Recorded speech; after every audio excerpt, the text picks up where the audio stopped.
Ladies and gentlemen, welcome to Casting the Spotlight, episode number 224.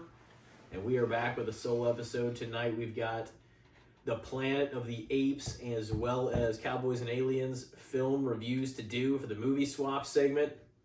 Ahead of that, we've got a fresh wrestlers batch category of this or that. Fourth time we're doing this. On this segment, but it's oh so appropriate because WrestleMania is around the corner and we are about a week and a half from it, week give or take when this gets dropped. Yep. And it's coming. Very soon. It's coming. Very soon. One of the big subjects that's always been obviously talked about on this podcast is pro wrestling. So with the next WrestleMania pod around the corner as well, we've got another Wrestlers edition to do. Yeah.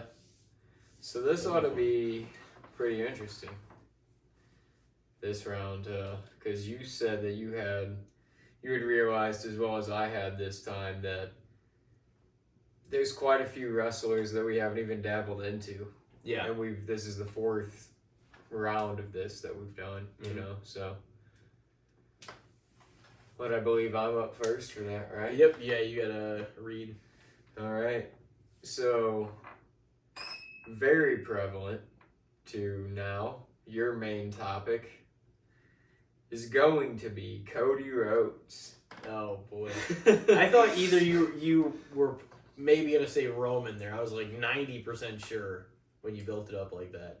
For the second that I had to think. Yeah, for the 1 second I had to think. I was like, it's gonna be Cody. Alright, well, we'll see what we can do. So Cody Rhodes is the main up against the gauntlet. And first up, we got Cody Rhodes, or we got one of the classics, the $1 Million Man, Ted DiBiase. Probably Cody Rhodes. Yeah. Because, I mean, like, I appreciated, like, $1 Million Man, like, the character and the laugh and the money and, like, even joining side by side with, you know, Steve Austin, where he came into the business and, like, helping out on some level before the character took off, you know, as the ringmaster and everything. But he was aligned with Ted for a while, you know. Yeah.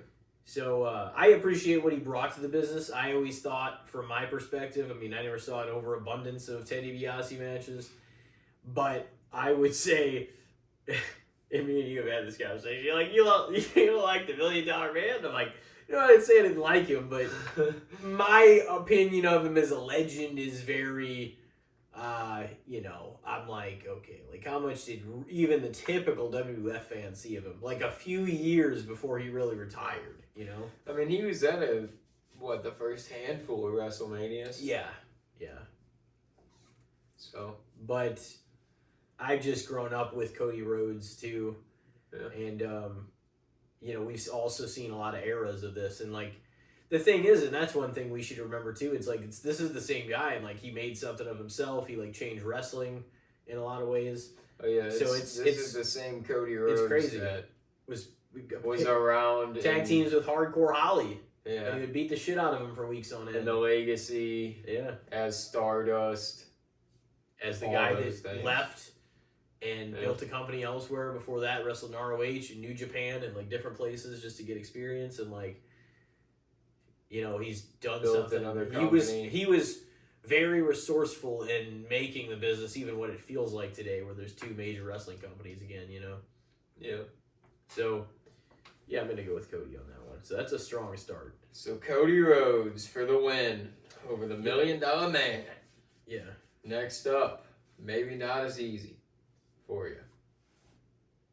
For you, for sure. We'll see. Next up, we got Cody Rhodes, or we got Owen Hart.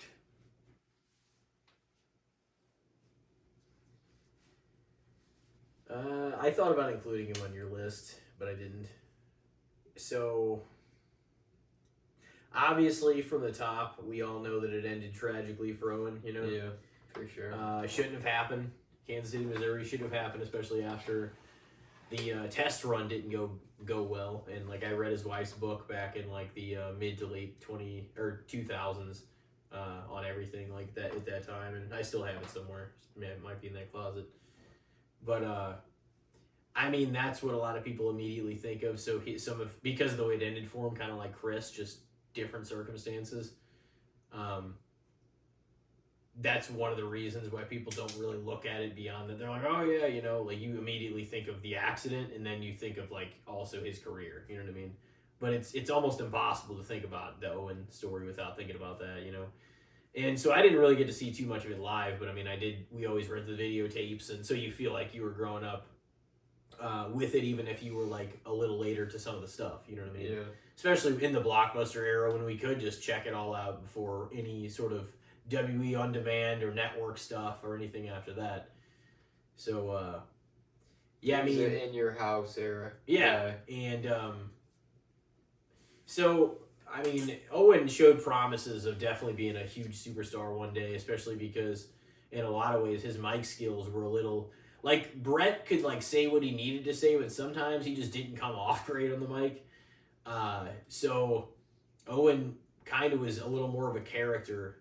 Yeah, Brett was just absolutely a dime fantastic in the ring.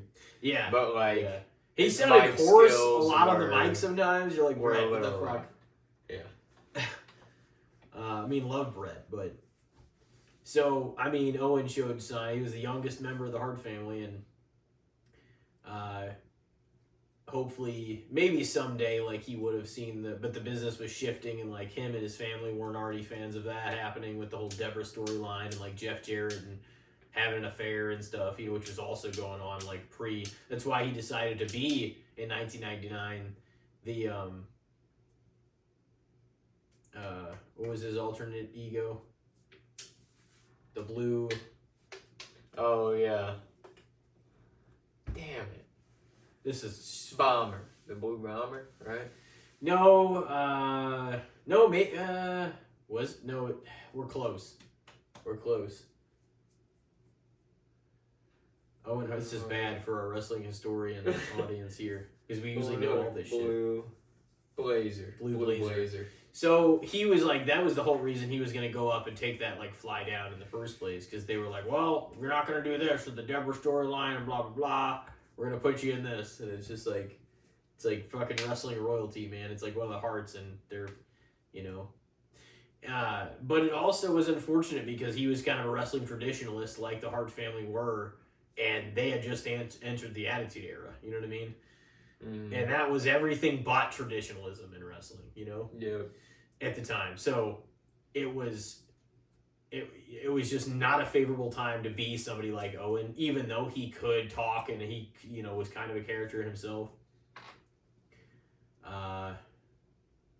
He needed to be in WCW at that tough, time. Man. That's tough.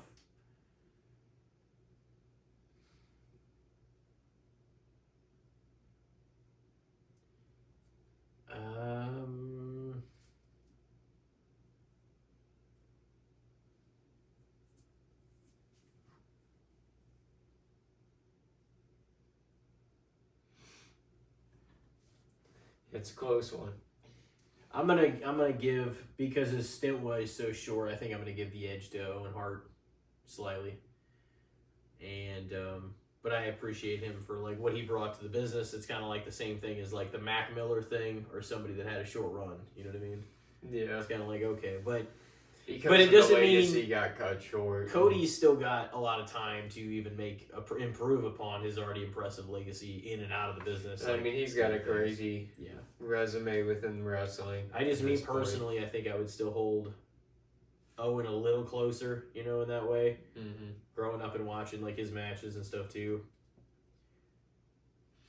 All right. Well, next up, it's 1-1. We got Cody Rhodes, or we got Lita.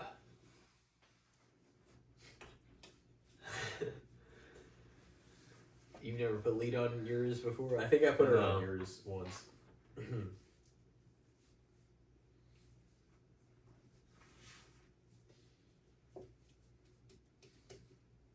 I figured it's kind of an interesting comparison. You wouldn't think to compare.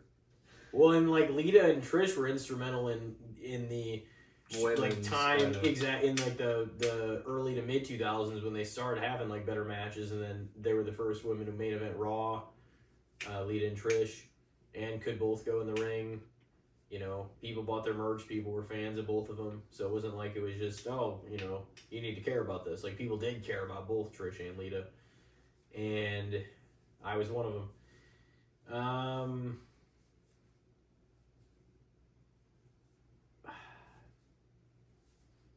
I don't know, man.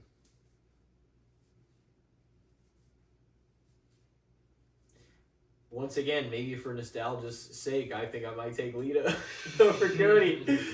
Maybe. I don't know. What'd you do? I'm not changing mine, but I'm just gonna go with, like, it's just they're a little more ingrained, and Lita's like done pretty much. You know what I mean? Yeah, I mean she So- just came back semi recently. Yeah. Yeah, shit though. I know, but Not more or even that less, long ago. she's towards the end of her. You know? Oh yeah, I mean So- she's a lot of her. She's at the Mhm. era Edge is at or Cope. Yeah. It's like the same sort of thing where it's like, yeah, this is. It's almost.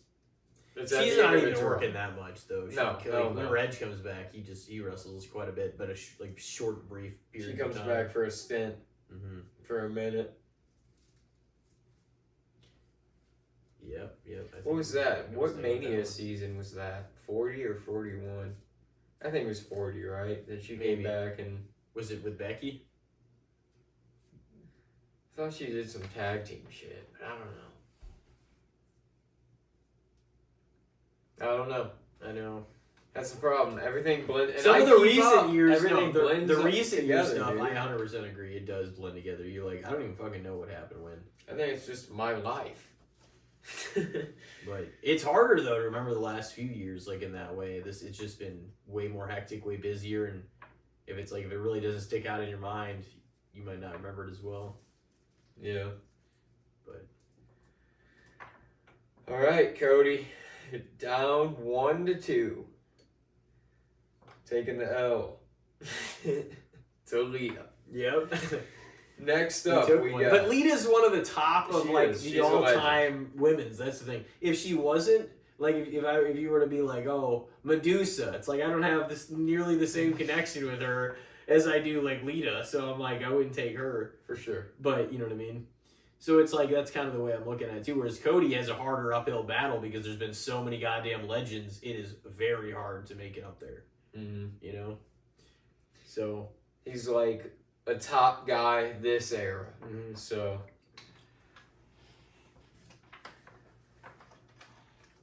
Next up.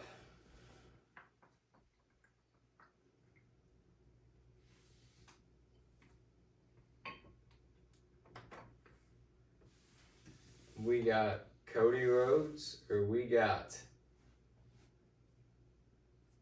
his daddy, Dusty Rhodes. Oh man.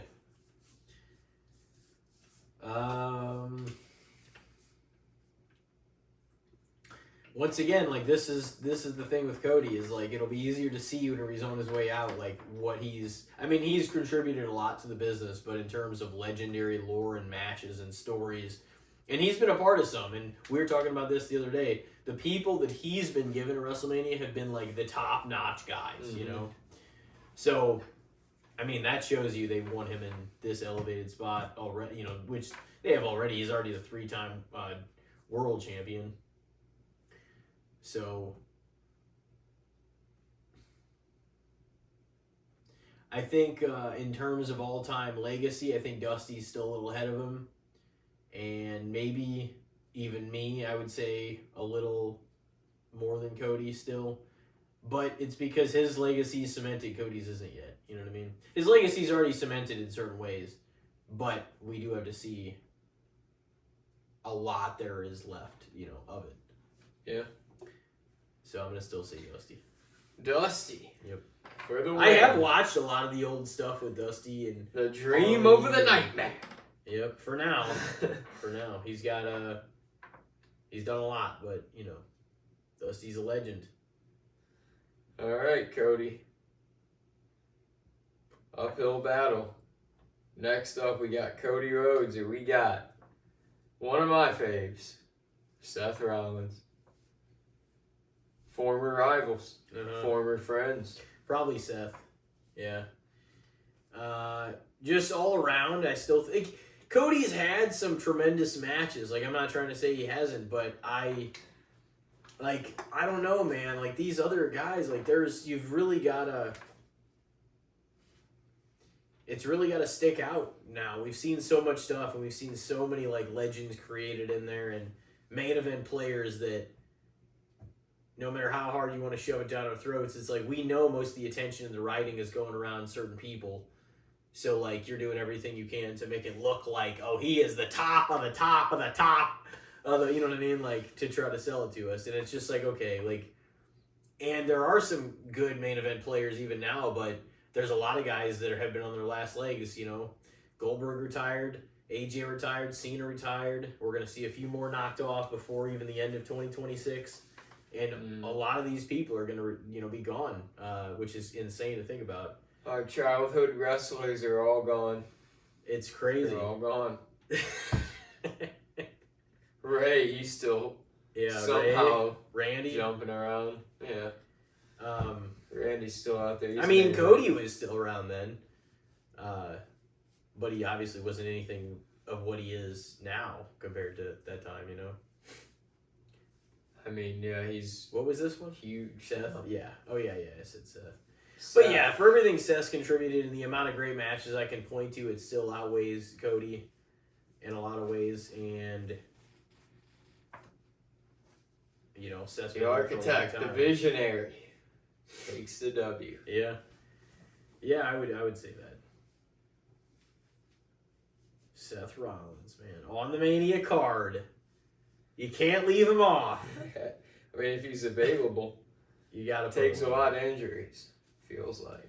That's like what I was saying to you last night. I was like, man, you wouldn't rather it be him off the card entirely, though. I definitely wouldn't.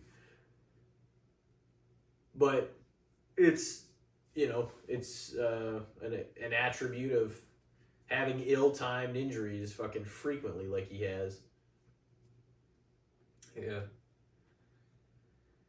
Well, he took the win over Cody tonight. Mm-hmm. Your list, and it's been a tough first half of the list for Cody Rhodes. It has. Can he turn it around? And I didn't know if I was going to take some of those people over him, but... Next up, we got Cody Rhodes, or we got Alundra Blaze. Yeah, Cody Rhodes. I don't know. She's kind of like she's not like bad. A forgotten piece of women's bad. Wrestling. Did you already have her on the list before I did put that in there? Did you? That is Medusa, isn't it? Alundra. Yeah, I think that's whenever she went to WCW, she was Medusa. Became Medusa. Yeah. She's like, I'll tell you what I think, and then she throws it in the trash. Yeah. No, I respect her for what she did at that time. I think it was, she was like a even real thinner than athlete. It was. She was, yeah.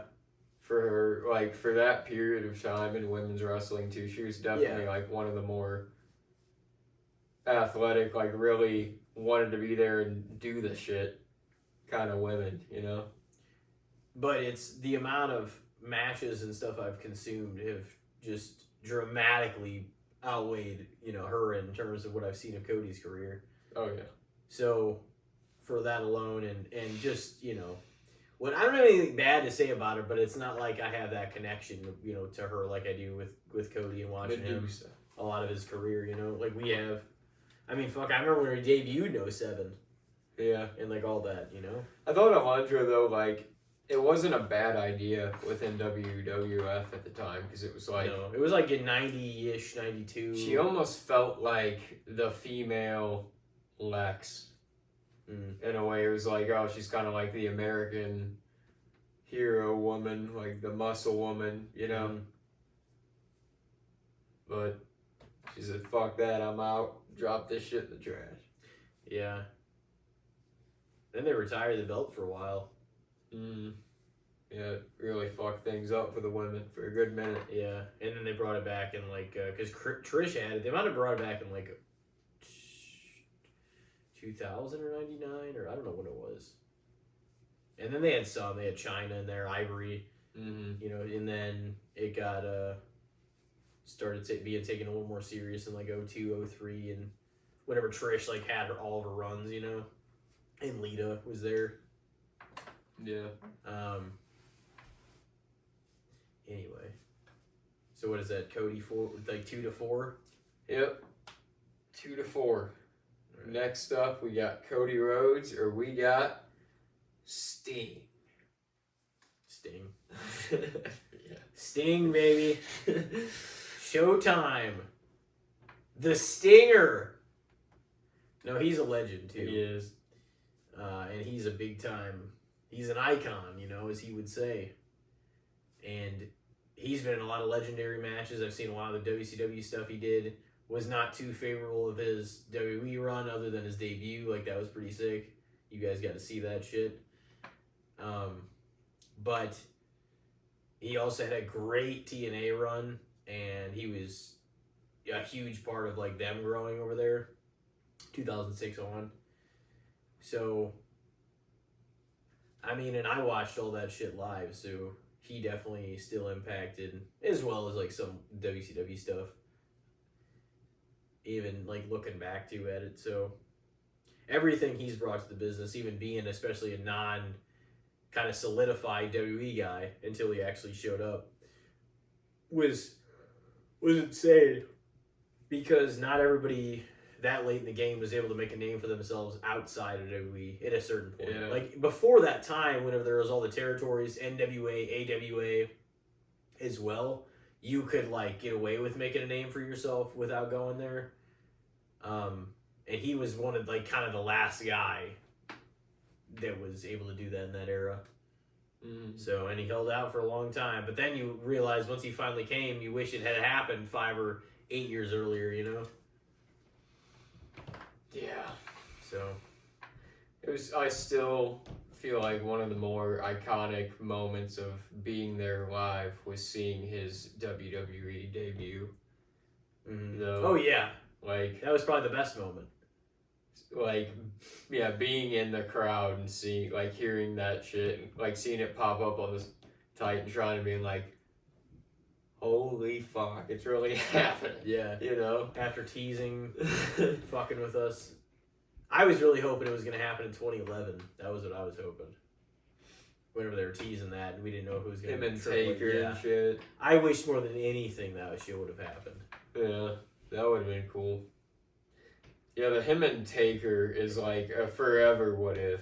Instead, a few months later, he got Jeff Hardy fucking, you know, coming down the ring all fucked up. So. Yeah, that was. It's what you get for fucking staying. Yeah, why didn't you come, dude? Yeah. You served your purpose. Like, you had a good 5 years there. You had a good 5 years to help grow TNA, and then he should have came.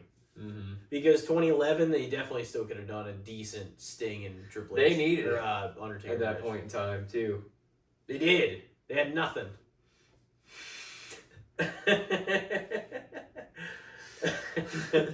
They had Jack Swagger and fucking Alberto and Del Rio and fucking Jerry Vladimir Kozlov and Santino Marella and fucking.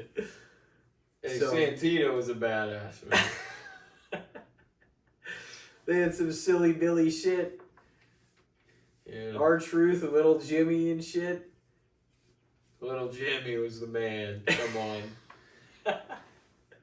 Oh yeah, what he looked like. You know what he looks like. Oh shit. So the old Stinger for the win. Oh yeah. Taking this one. So next up we got Cody Rhodes, or we got, brought him up a minute ago, so Lex Luger. Probably Cody, but I definitely have respect for, like, I think who Lex has become, like, now, and he also like looked like $1 million. Like he could have been the guy in either company, and obviously they didn't really expect him to leave. And then he left in like '94. He showed up in the first Nitro, like the Mall of America episode where Hogan was there, and that was like just a huge deal for them. And he had a good run. Like I think he won a few world titles over WCW. But it did feel like, for what they thought Lex was going to be in a moment in time, it still felt like, for better or worse, like he may have fell short of that, And I don't know if that was a charisma. Where they, like, I don't know if that was a charisma aspect or what exactly. They were wanting to push him to be the face of WWF, like pushing him with the belt and the Lex Express and 93, 94. Yeah, probably. 93, It was kind of like 94, it was coinciding with like the Raw era.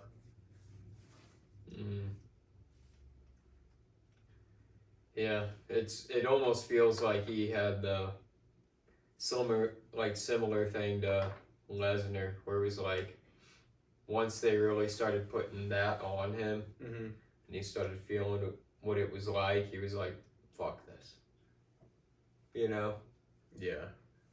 What it demanded of him. Yeah, he didn't want it at the time. I feel like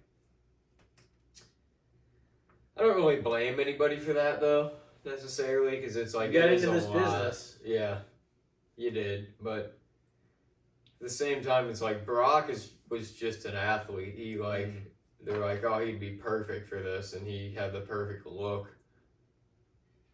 So he ended up there, and he ended up being the man. But it was like, he was like, man, Yeah. It's like you can't blame people, I guess, for feeling that, but it is almost like when it's the same thing as almost with celebrities that are assholes to fans or whatever. It's like, would you rather not have all this fame and popularity and money and wealth? Yeah. Yeah, I mean, they called Lex the total package, and like from a look standpoint, he was, and he wasn't actually as bad as some people act like he was in the ring. But later on, of course, and he had some issues, and that resulted in some real bad things for, Miss Elizabeth, and it wasn't like entirely, it was just her and Lex and them together, but he was just like they were absolutely like just not good for each other, especially like where they were both at that moment in time, like the late '90s, early 2000s, and which is unfortunate, especially for the way it started with her and with Savage in the late '80s, So yeah,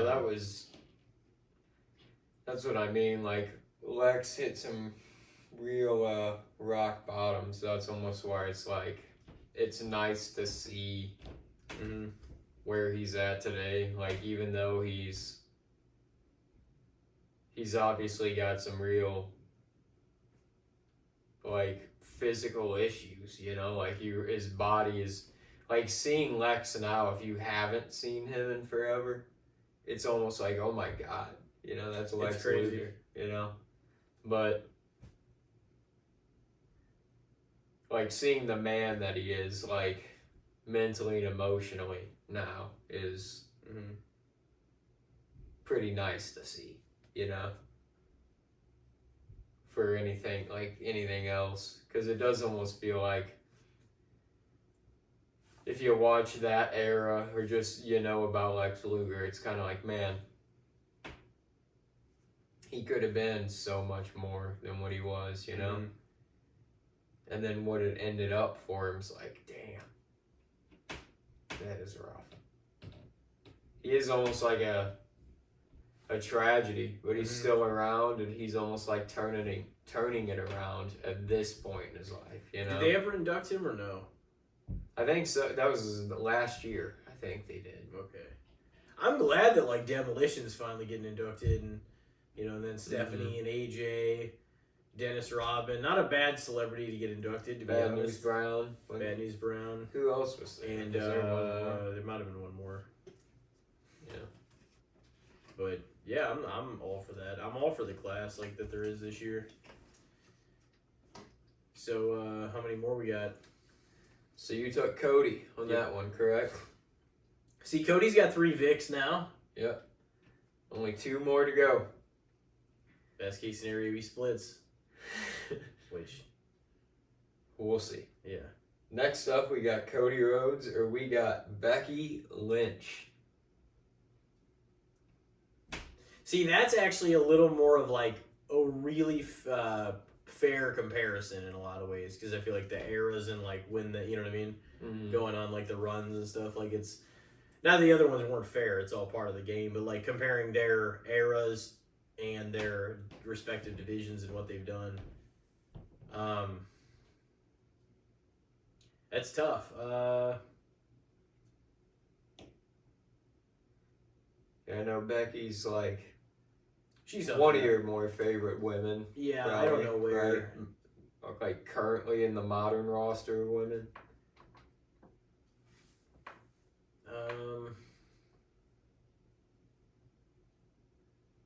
But you know, Cody. Again, Yeah, and one he's of the done a top lot. dogs in the men's division. Yeah, he has, and he's done a lot for the industry, and she's done a lot certainly for like the WWE women's division, which desperately needed the help when it got it. So and all of them, you know, played a part. Charlotte too, and you know, Bailey and Sasha.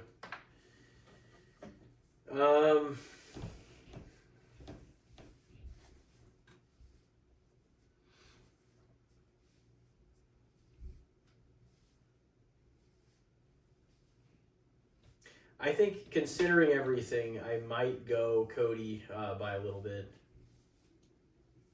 Cody Rhodes. I mean, if you think about it, he played a part in giving so many more women on a whole other company's stage 2 jobs. You know what I mean? Like in a business that are, you know what I mean? Because I was thinking about like what Becky did for like, you know, helping like the women's division too, and I'm like, and he really did help with the establishment in general of AEW. You know, just more so independent talent in general. Mm-hmm. Yeah. So it's like, it's hard to take that away from Cody as much as it's like it's hard, especially with the Dusty thing and the charisma that Dusty had. Though he's never gonna be able to talk his way into how well Dusty, like how great Dusty was in the mic though. Like just even with the lisp and everything, like the way he could do it was just insane.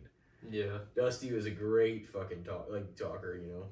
Didn't have the most fit body, but like he talked his fucking your way into the seats and shit, you know. And he was in some brutal matches with Harley, with fucking Rick. They beat the hell out of each other, like all 3 of those guys, like in different matches. Bloody ass blonde hair and shit. Yeah, both of them. Yeah, chain matches and stuff like that. Dog collar. That's what they like doing. Dog collar matches. Yeah, Nick and Brendan, they did one of those. Don't pull him around by his neck. Yeah. Fucking pull. Dude, that match was like 75% Brendan. Oh yeah. But Nick, he got his offense in there. He whooped his ass with that chain a few times. Yeah, he did. And then he got cashed in on. That was great. Yeah. Yeah, because he took a beating by Brendan in that match. And then he took the world's fucking craziest elbow. The ropes. Bouncing off the ropes like 6 times. Too many times. For just like the elbow. For an underwhelming elbow. That was the thing. It was so funny. So Cody Rhodes for the win over Becky. Yep. That's what we're going with. All right. Last but not least here, we got a legend, Cody Rhodes, or the Hot Rod, Roddy Piper. Oh, shit.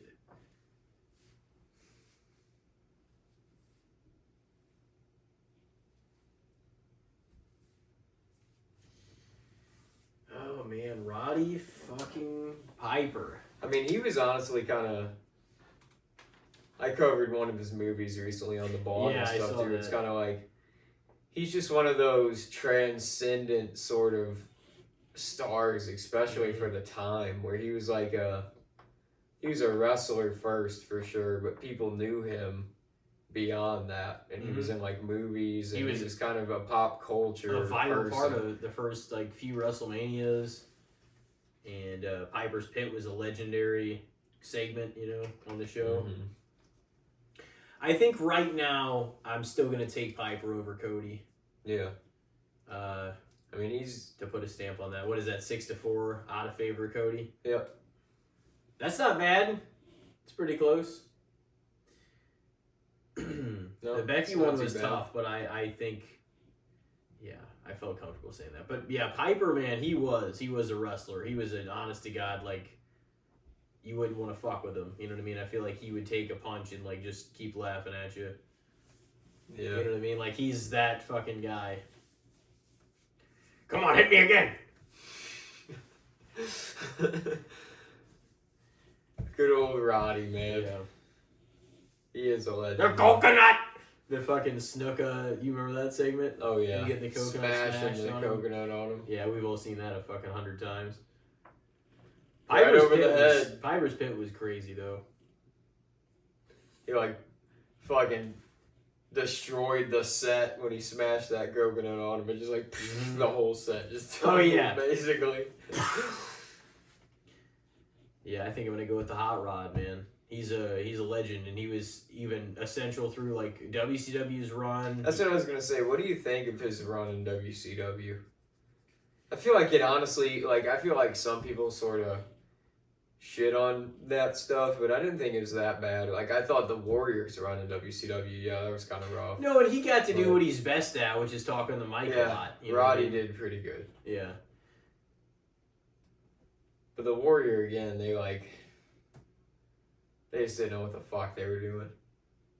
With like him and Hogan shit in WCW. Yeah.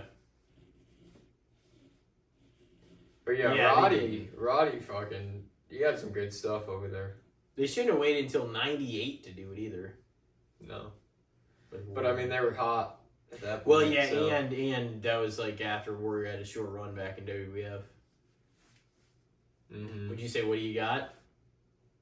No, I said they were hot at that point too. So. No, but yeah, I mean, what do you got? Well, so what was that? 4-6 then, out of favor of Codith Rhodes. Alrighty. Well, of course, if we didn't mention this is the 50th, unless we miscounted this or that ever, 50th Wrestlers number 4. And your main tonight is going to be somebody that I wish had been around a little longer before he took his leave of absence for a while from the company. But he still had a great career. He still did a whole lot of shit. I'm talking about the Olympic gold medalist, Kurt Angle. Oh, man. So, love old Kurt Angle. He's the man. He honestly has, like, if you're looking at just the wrestling match, like nothing else, just matches purely, some of my favorite matches of all time. Oh, yeah. Involve Kurt Angle. So what some of your faves? For sure, him and Shawn at Mania 21 Mm-hmm. is way up there. Him and Taker at No Way Out 06. Dude, him and Stone Cold and him and Chris tore the house down. And I'm saying him and Benoit Royal Rumble 03. Yeah. That was a fantastic the match. Fucking, too. Oh my god. Dude, the match with Eddie at Mania 20 was great. Yeah. The match that he had some iconic matches. Him and Mysterio with Sting and AJ SummerSlam Styles in TNA too. Yeah. So, Kurt did. That was where he did that crazy ass moonsault too. The match he had with Orton at One Night Stand 06. Mm-hmm. Dude, like, that was sick. And then obviously he left in like later 06, went to TNA, was there until you know, I don't think he came back until he really got inducted in the Hall of Fame, which is like the beginning of 2017. Or was it the beginning of 16? But I think it's probably 17. Right? Yeah. maybe. Well, no. Nah, well, he had that. Because 17 was Mania 34, and that's when he teamed Yeah. with Ronda against Triple H and Stephanie. Yep. And 35 was his retirement. Yep. Yeah. Dude, that tag team he had with Triple that was honestly a great That was match. a great match. Really was. But yeah, Kurt Angle, man, you could list some bangers, banger after banger. Dude, I thought him and Ray, like I said, SummerSlam 02, that match was like under 10 minutes. And then Brock, Iron Man. Yeah. Him and Brock had a great rivalry. Mm-hmm. Like their Mania 19 match was great too, really. Mm-hmm.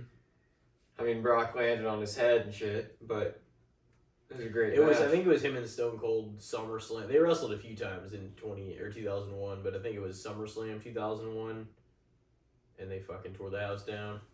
Unforgiven, I think they wrestled 01 Yeah. too, and that was a great match. Oh, Steve and him. Mm-hmm. Yeah. Yeah, he said he's just like, man, some of the most intense people I've ever been in the ring with. Kurt said this was Benoit, Steve, and I forget who the other person he said was. But it was just like, goddamn. Well, he's like, Steve would drink those like Rippets or whatever, like several energy drinks or before he'd go out there. So he was just like relentlessly fucking after you. All right, well, you want to know who he's up against? Yeah. We got a class of some elite talent, some unfavorable motherfuckers, probably.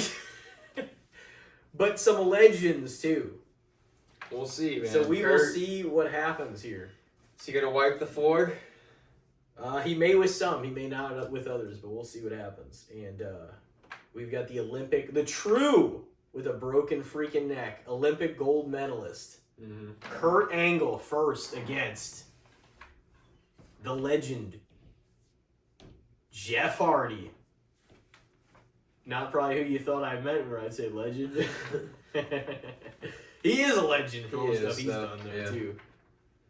Jeff is like his own eccentric kind of wrestler, too. There's nobody like Jeff Hardy, necessarily, like what he brings to the table from an in-ring standpoint of view, you know? Yeah.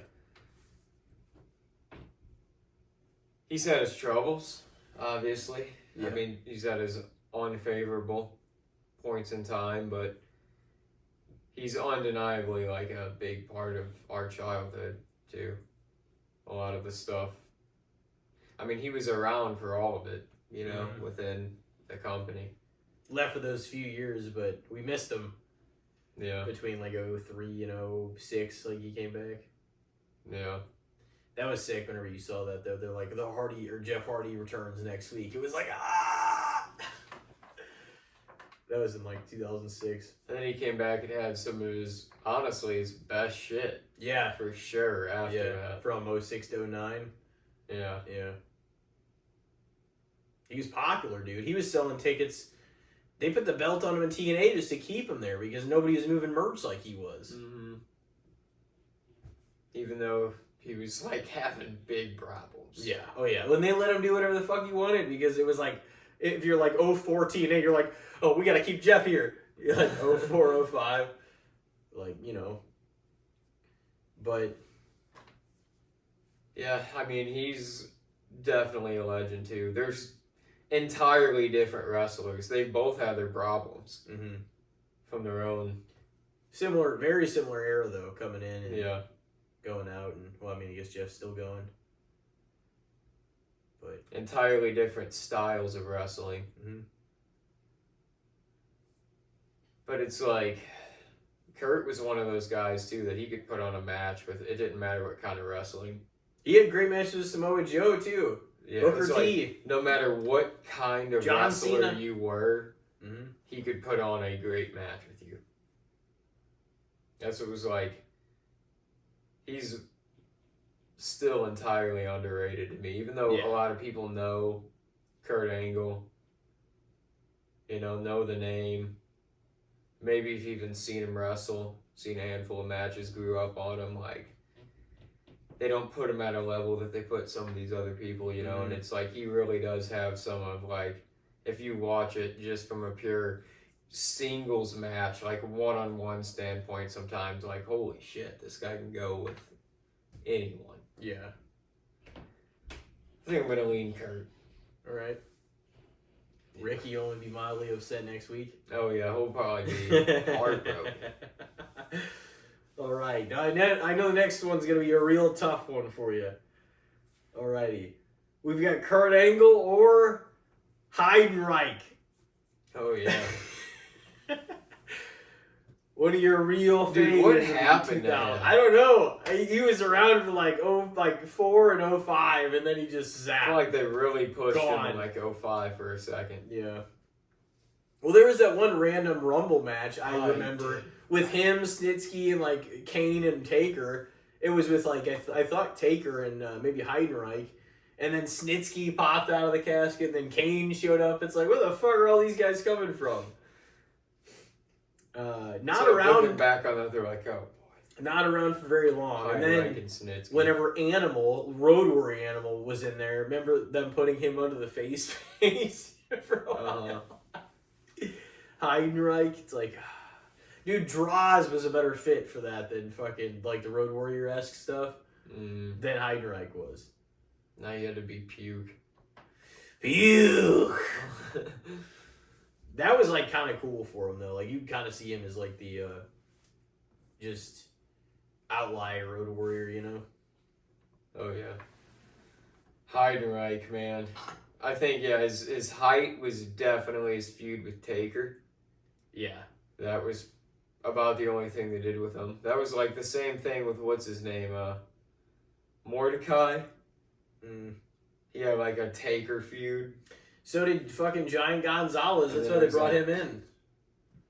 And they just wanted to feed Taker people. Yeah. Mordecai like had that feud with Taker. It was honestly kind of a dope character because it was like the complete opposite of Taker. But then they were like, oh, we're going to ditch this right after the feud with the Taker, basically. And then he became Kevin Thorne. They were like, we'll just make you a vampire, throw you on ECW. Yeah. Kevin Thorne. Damn it. I should have made him your main. Couple of underrated characters, man. Mordecai and Kevin Thorne. Yeah. They could have been dope if they would have let him do some cool shit with them. What was it though? Oh yeah, Heidenreich. Well, the ECW originals whooped the New Breed's ass, and that was about it for them. Heidenreich or Angle, man, that's tough. We're definitely we're gonna lean in favor of Kurt Angle on the night. I know that was a real struggle for you. Two of your faves. Spent too much time on that one. All right, so far Kurt is doing well. Next up, we've got Kurt Angle or Brie Bella. Brie Bella. Man. It's tough because it feels like, I mean, this might just be a little more interpersonal than anything, but it's like, it feels like, in reality, like, Brie feels like a little more the nice girl, you know? But, like, Nikki has done a little more when it comes to actual, like, from a wrestling standpoint of view. Oh, yeah. She's had more matches with more people, and she feels like she's been a lot, like, she did some stuff with, like, Danielson, but she's been in quite a bit of, like, high-profile stuff, I feel like, sometimes, compared to Brie. Yeah, because Nikki was around for a lot of, like, even the women's revolution and stuff within the later half of the 2010s, whenever, like, Brie wasn't really doing a lot of matches at that point. Like, Nikki was feuding for the belt and shit in, like, 2018 or something. And she came back, obviously, like, a year, or maybe a little less, but, like, no, it was around a year before Brie did. So like 2025, she had a little run too, like feuding for the Intercontinental belt and with Becky and stuff like that. So it just feels like Nikki's done a little more from a personal wrestling standpoint of view.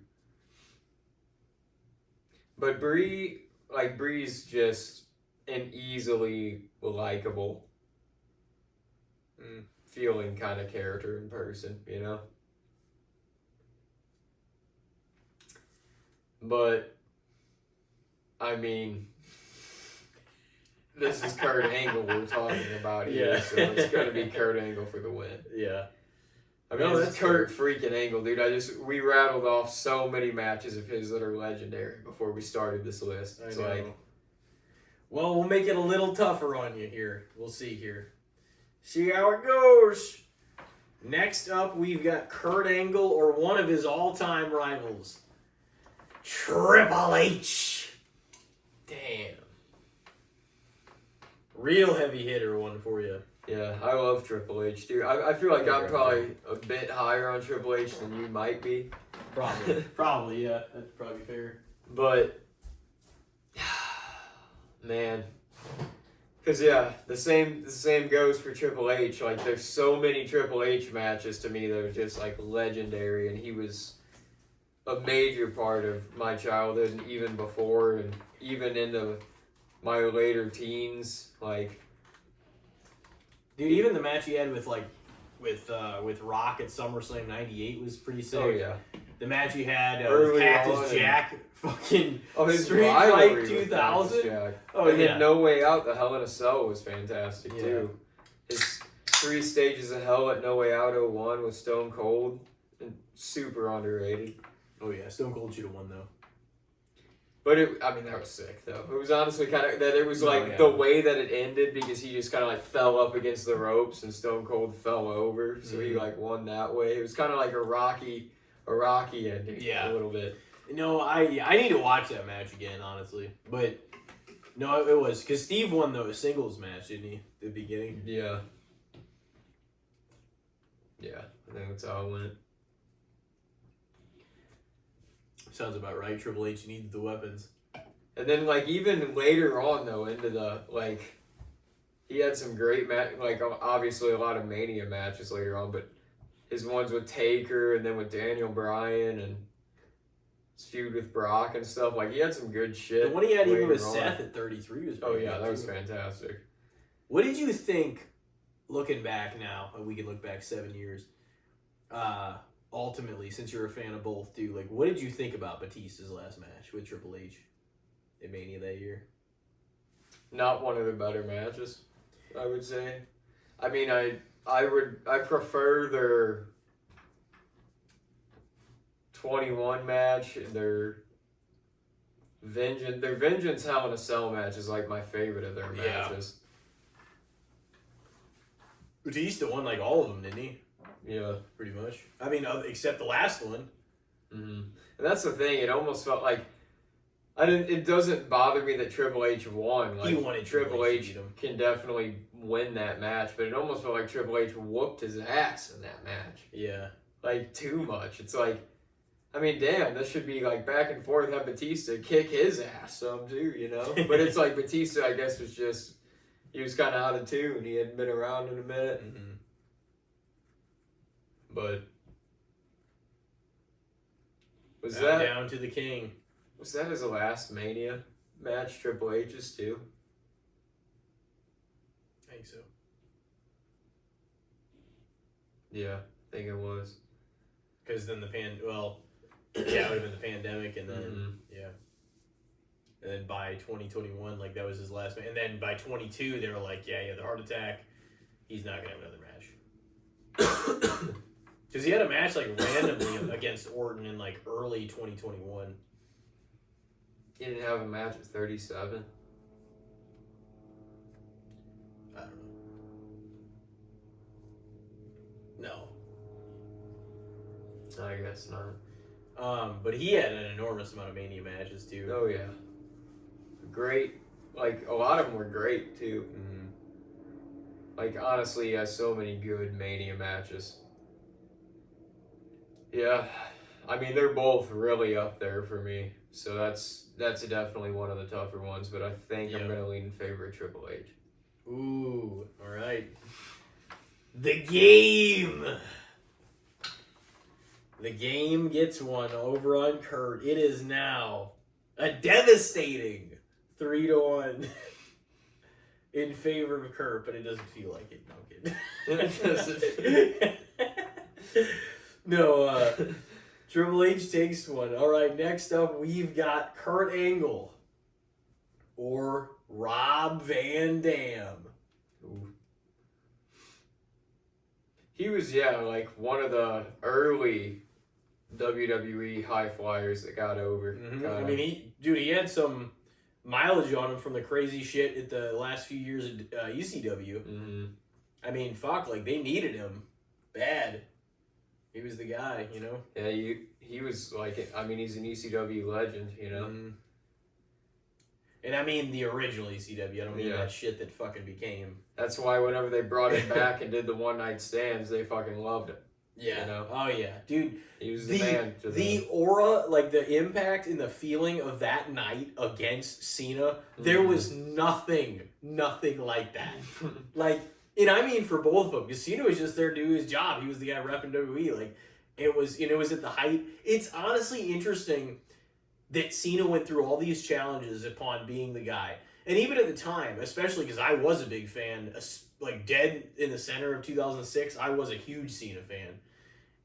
But I was like, I loved that the ECW stuff was coming back, so I was like, this is sick. So like, I mean, they were in Philly, like they're gonna hate Cena. Like they're not gonna, they threw his shirt back like 10 times. There was never anything like that. And you just wouldn't have it. And I mean, I'll never forget like watching that at the my dad's old place in like South County with Katie. They had that. It was probably like 05 to 2010, like that era, and so we were like watching it with all my dad and his like friends and stuff in the basement. And I was just like, man, this is sick. I had bought this like live AC/DC concert. I remember earlier in the day. And I bought like the Rise and Fall of ECW and like just that the video package that they had made, like the DVD of it, you know, and with something else. Oh, it was actually One Night Stand 05 is what it came with, because they were releasing that before 06, I guess, that year. And so I bought like this AC/DC live fucking DVD. And we were like watching that before for whatever reason, and they were like shooting pool and. So I was like, I have those, and that was cool because then I got to learn a lot more about the ECW lore just watching that DVD, and that was like a 2.5 hour, like pretty dense doc, you know. You've probably seen it at some point or another. It was the Rise and Fall of ECW. Yeah. But then One Night Stand came on later that night, and I just remember I was like, holy fuck, I've never really felt it. Because I've seen the crowd cheer and boo and everything in WWE, but like the small arena, the intensity of that, like it was insane. It was like, oh my god, these people are... Like, they wanted to fucking kill, like, Randy. Just felt like it was, like, straight up, too. Mm-hmm. Like, it was just, like, it almost had, like, that Coliseum feel, because it just felt like it was rising, but it was just, like, almost felt like they were hovering over the ring. Yeah. Shit. Dude, that was a legendary... I swear I knew it even then. I was like, this is, like, that just moment in time. It's, like, the mistake they made, though, is being like, all right, well, we're going to bring the brand back, and then, like... For a while, it was, like, not too bad, and then it got to the point where it was just, like, this should not be around anymore. And especially in 09 and 10. It's like, this should not fucking be around. Yeah, they ended up having to drop it then. Mm-hmm. It was like Christian was just holding it up on his shoulders entirely at that point. It's like, nobody else is around that's down here that's actually on, like, Christian's level, you know? Yeah. Don't forget about Do-Rag Vince. I mean, that was even a little before that. He was like 07. Well, that's true. With the Bobby feud and everything. Yeah. That was terrible. It was such a funny time, though. Do-Rag Vince. Wrestling between 06 and 08 was still fucking pretty heat. Oh, dude, 06 and 07 were great years.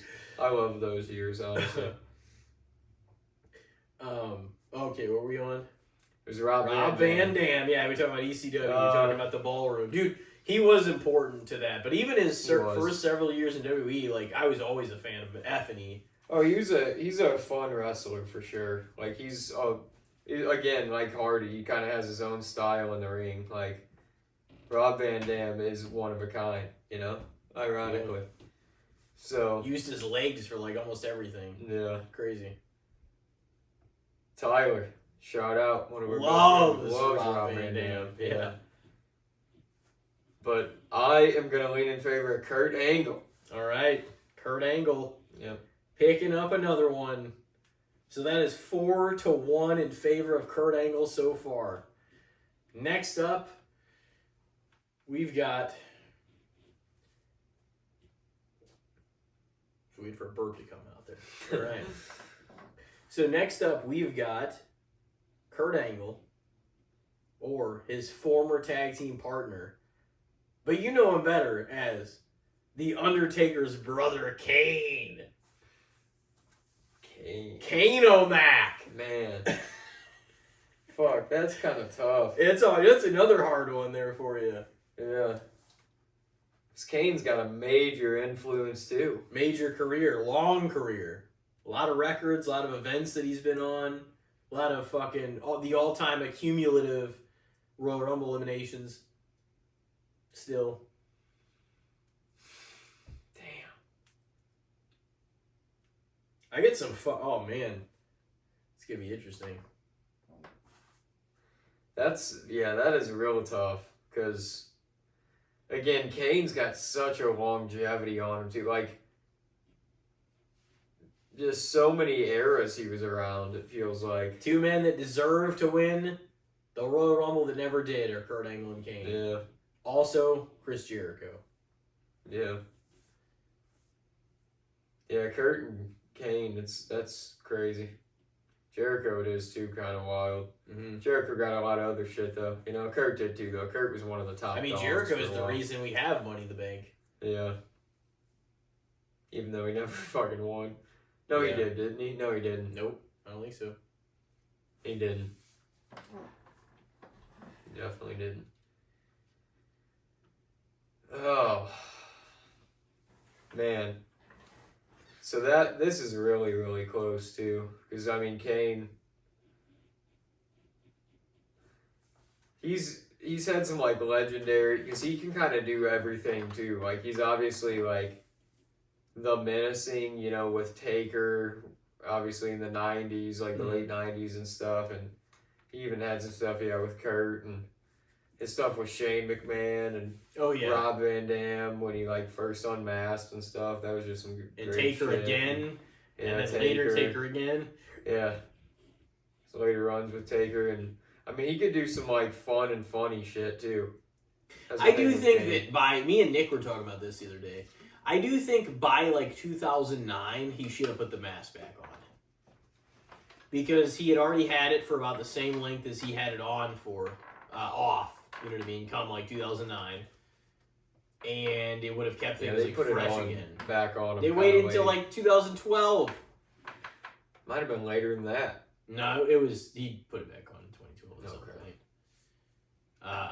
Because whenever he faced Cena at that main event of Royal Rumble that year, I think you already had back on.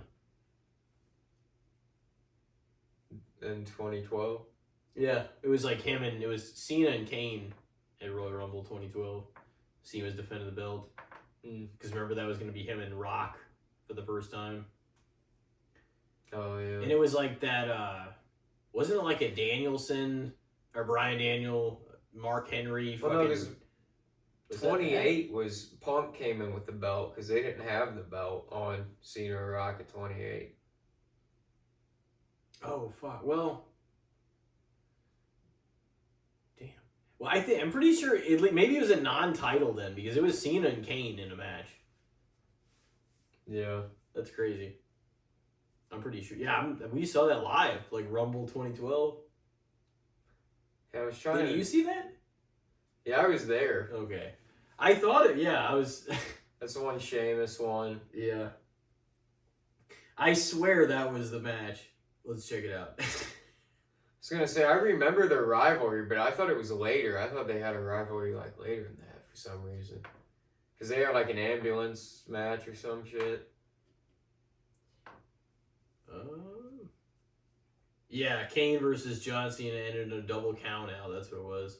Yeah, see, that was the same one that Daniel Bryan defeated Sho and Henry in a triple threat steel cage match I for do the world remember title. that match. Yoshitatsu defeated Heath Slater. That was a big one. Free show, I guess. Beth Phoenix and Talia, the Bella Twins, defeated Kelly, Eve Torres, Alicia Fox, and Tamina by pinfall. Brodus Clay defeated Drew McIntyre in 1 minute and 5 seconds. Good old Drew. Punk That was a defeated good run for him. Dolph Ziggler, with John Laurinaitis as the special guest enforcer. Jack Swagger and Vicky Guerrero were banned from ringside. Sheamus won the Rumble. Yeah, Cena. Yeah, that's crazy. I don't like. That's the match that I'm like. I mean, a few of those matches I didn't remember. I did remember the steel cage though. Mm-hmm. No, I did remember it was like Kane and Cena, but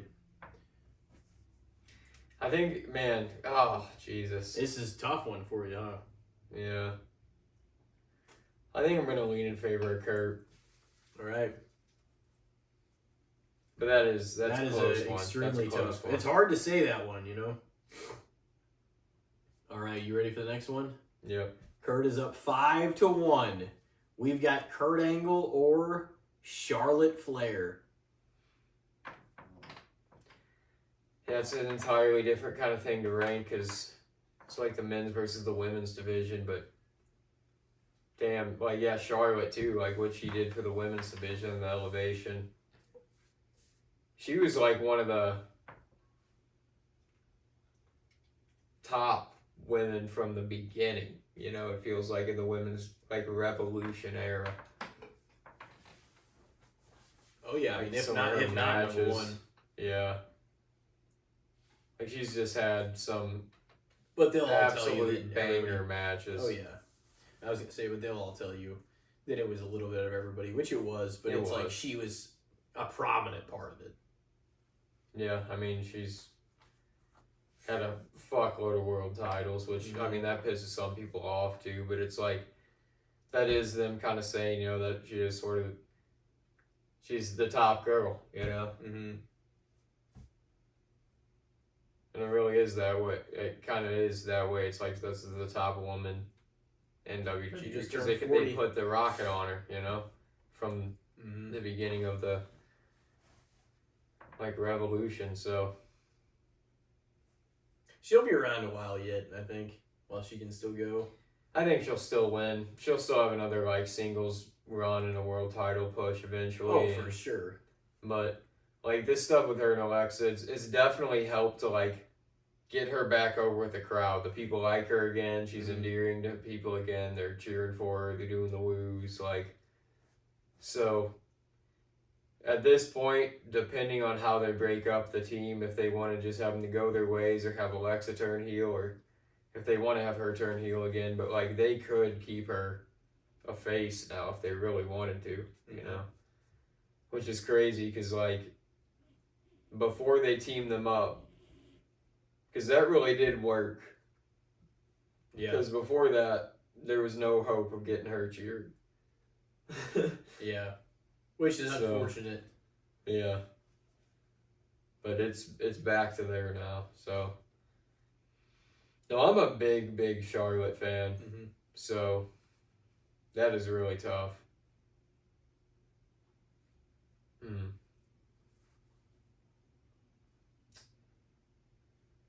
Like I said, yeah, that's something that I wouldn't think to even compare, so it's like, it's really hard.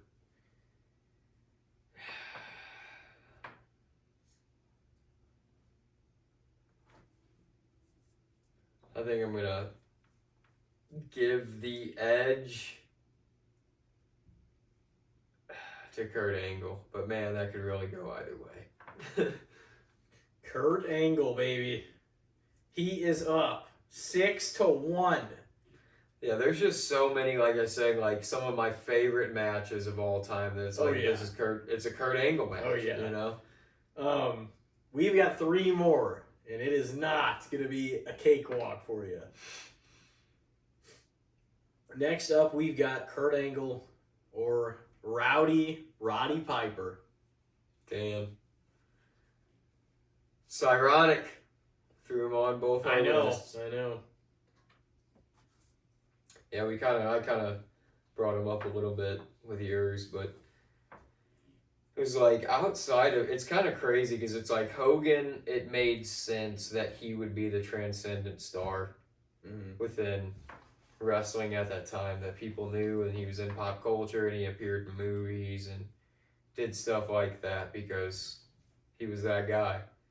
But it's like for Roddy to, it almost feels like in certain cases, like, and I like Hogan, I'm a Hogan fan, but it's like in certain cases Roddy almost picked it up better when it came to like being able to, appear on other things and be in movies and do this stuff. Like he kind of could. He was a good like character actor. Elusive, whereas Hogan had to kind of be stereotyped. Hogan was Hogan. Yeah, that is kind of true. It's like people expected what they expected with Hulk Hogan, and that was, I guess, a fortunate for Roddy is he was able to be a little bit more of a character actor. Like he could play different things and do different shit. Like you're not hiding in the background if you're Hulk. That's the thing. Yeah. It's like you could be something that's a little different is like Roddy, like a character, like a person that's just, you know what I mean? Hogan's got that stash in that hair. And he's jacked, so it's just like jacked, tan as can be. Yeah. Wearing bright ass shit in a bandana. It's like we know you gotta cast him for like beach shit, you know? Yeah, then they did like Mr. Nanny and shit.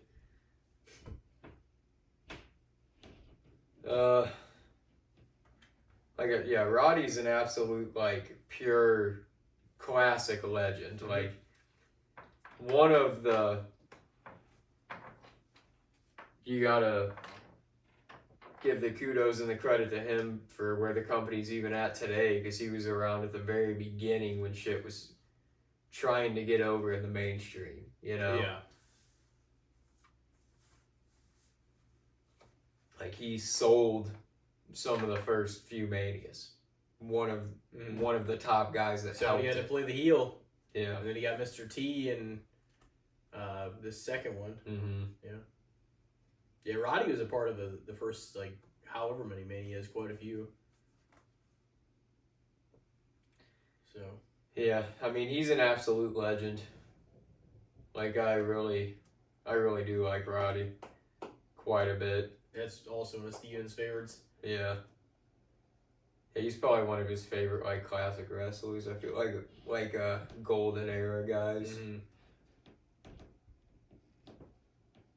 I'm gonna lean in favor of Kurt. All right. Well, Kurt has already absolutely solidified his win tonight. Going into these last two, 7-1. But he's an Olympic gold medalist. He's an American hero. He is the man. But next up, we've got him up against none other than Bill Goldberg. Dude, I had to say Bill because of Bret Hart. The thing about Bill Goldberg is it's so hilarious too, because you know how much I like Goldberg and like how high I revere him and put him. But like to the average person, like if I pick Goldberg over Kurt and I didn't over a bunch of these other people, that's gonna be insanity. Yeah, but it's your only choice. It's your own decision. I know, and that's what's fucked up. It's because I really do like Goldberg, man. Well, if you like him more than Kurt, well, don't put it like that. You know, I mean, don't actually say those words. You know, just I'm gonna say one or the other, and I'm not gonna say that I like one more than the other. I'm just gonna say their name, and you can interpret it whatever way you want. Yeah. But that's what this segment is. You taking over who? There's no wiggling your way out of this one. It's up for interpretation is all I'm saying.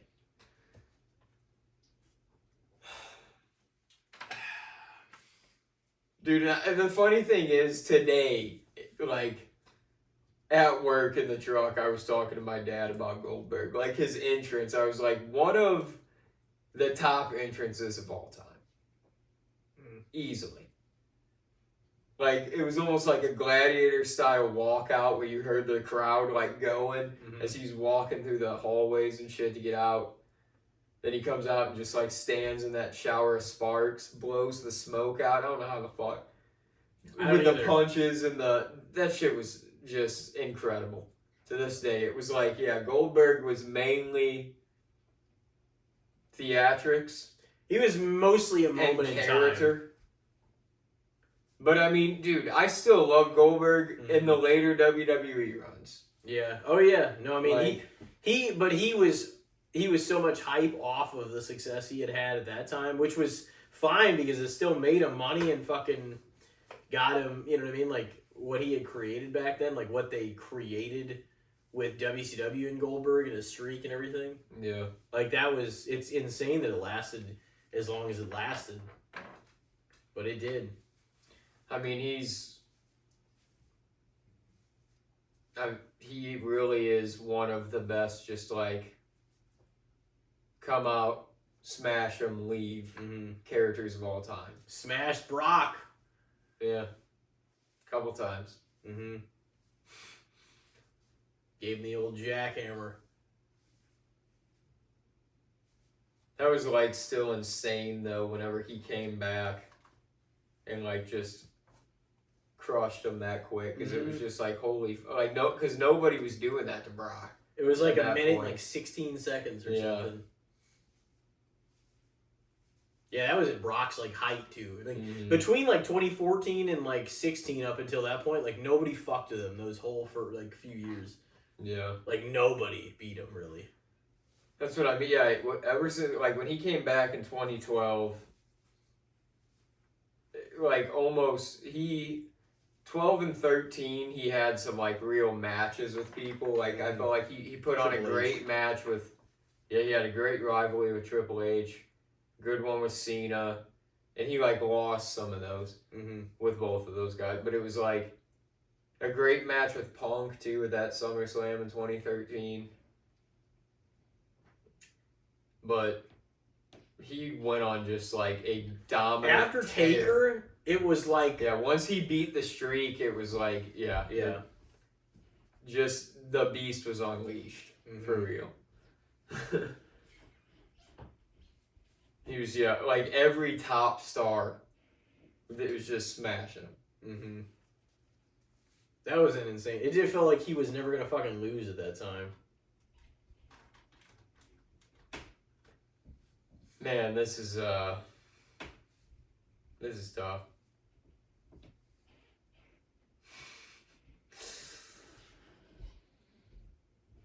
I've always been the Goldberg advocate, too. Like...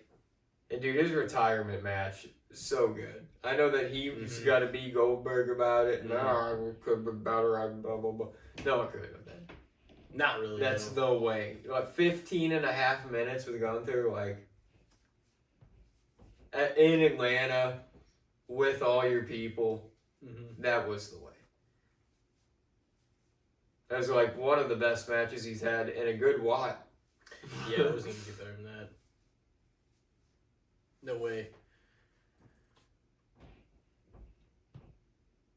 Dude, that's the thing. Like, Goldberg, one of my favorite characters of all time. But Kurt Angle is just one of the best wrestlers of all time. It's a tough one, man. It's a tough one for you. We're going to give it to Kurt. All right. Ooh.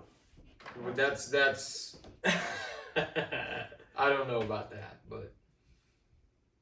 Because even before I said that, like, as we were having this conversation, I switched my answer in my head a few times, so... Kurt Angle over Goldberg. That does, you know what? I gotta take Goldberg, man. I just can't do it as me. Yeah. I can't do it as me. I know. I know that it's like... That's like... Goldberg is probably, what do you call it? One of your guilty pleasures, I guess. It's just he's one of my guys, man. 7-2. 7-2. Kurt, hey, Kurt, don't feel too bad. He's still fucking got his medal. He's still he's still got a solidified win no matter what. Yeah. But that's the thing. It's like the people are, how the fuck you take Goldberg? They might be asking.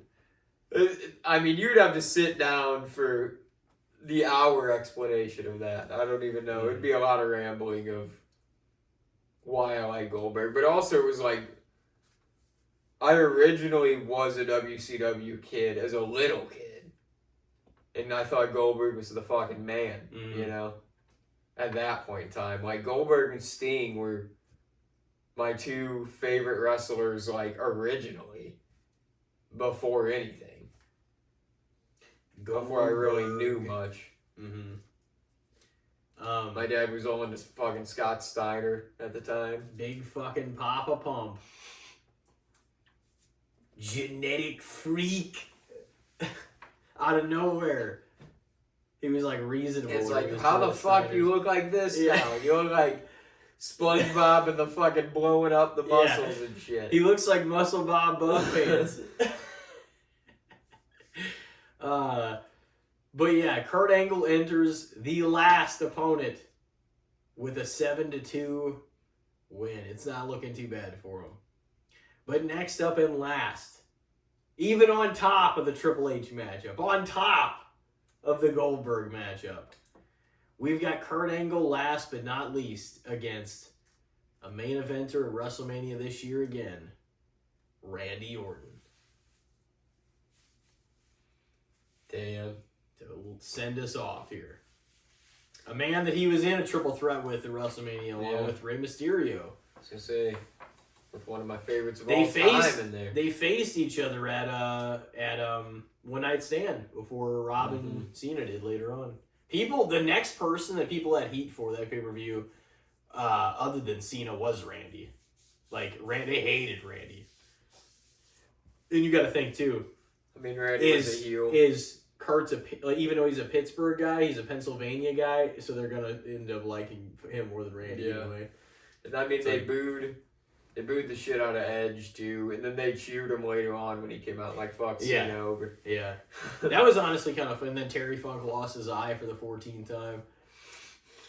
Ah! And then Edge did that like weird hump pin on fucking Beulah. That's when Edge was at the height of that weird shit, man.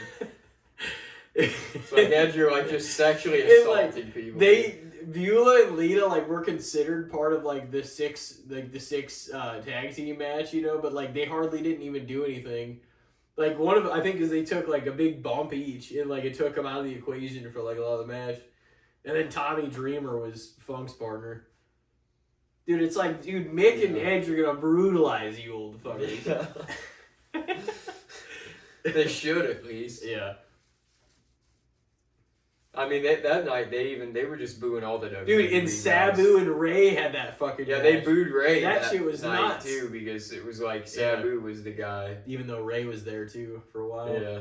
And then WCW rated ECW like mask that night. That's what and dude, Sabu and Ray. Paul Heyman told Bischoff is that he rated the the ECW roster. Yeah. So what are you gonna say? Sabu and Ray, dude, their match. That was insane. But it should have been like even better. That ending spot, like, it was dangerous.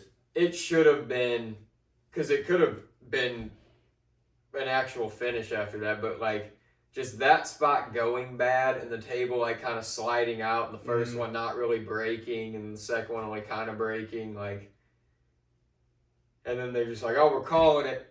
And I was just kind of like, "Ah, fuck." I know. That's such a bummer. That was dude. That card was stacked with the stuff that they had on there. It was insane. And I do wish King and Taz had actually had some sort of fucking brawler match instead of Taz just tapping them out right from the start. That was fucking lame. Fuck Taz. Yeah. I don't hate Taz, but you know.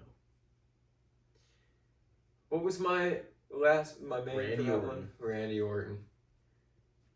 Damn. Yeah, Randy's one of the last childhood like legends to still be doing it from this era. Him and my boy, Rey Mysterio, he's still out there. Still, he's going to be on the card too at Mania. I would love to see that. That was like a last minute addition, but since that Intercontinental ladder match was just thrown together anyways, it doesn't bother me that Ray was tossed in there because I'm just like, fuck yeah, Ray's on the card. That's cool, at least, yeah. Throw him in. How many has he got left? Yeah. You know? Man, that's a fucking tough one too. Because it's like I said, Kurt's one of the best to ever do it in the ring, and he's got some of my favorite matches of all time, but like, Randy Orton's just been doing it for fucking ever at this point too, and he's had matches with everyone from so many eras, and like just his name carries so much weight in the industry at this point, you know? Like he's just truly within my childhood era of growing up, he's going to be one of the absolute legends, you know? Yeah. So it's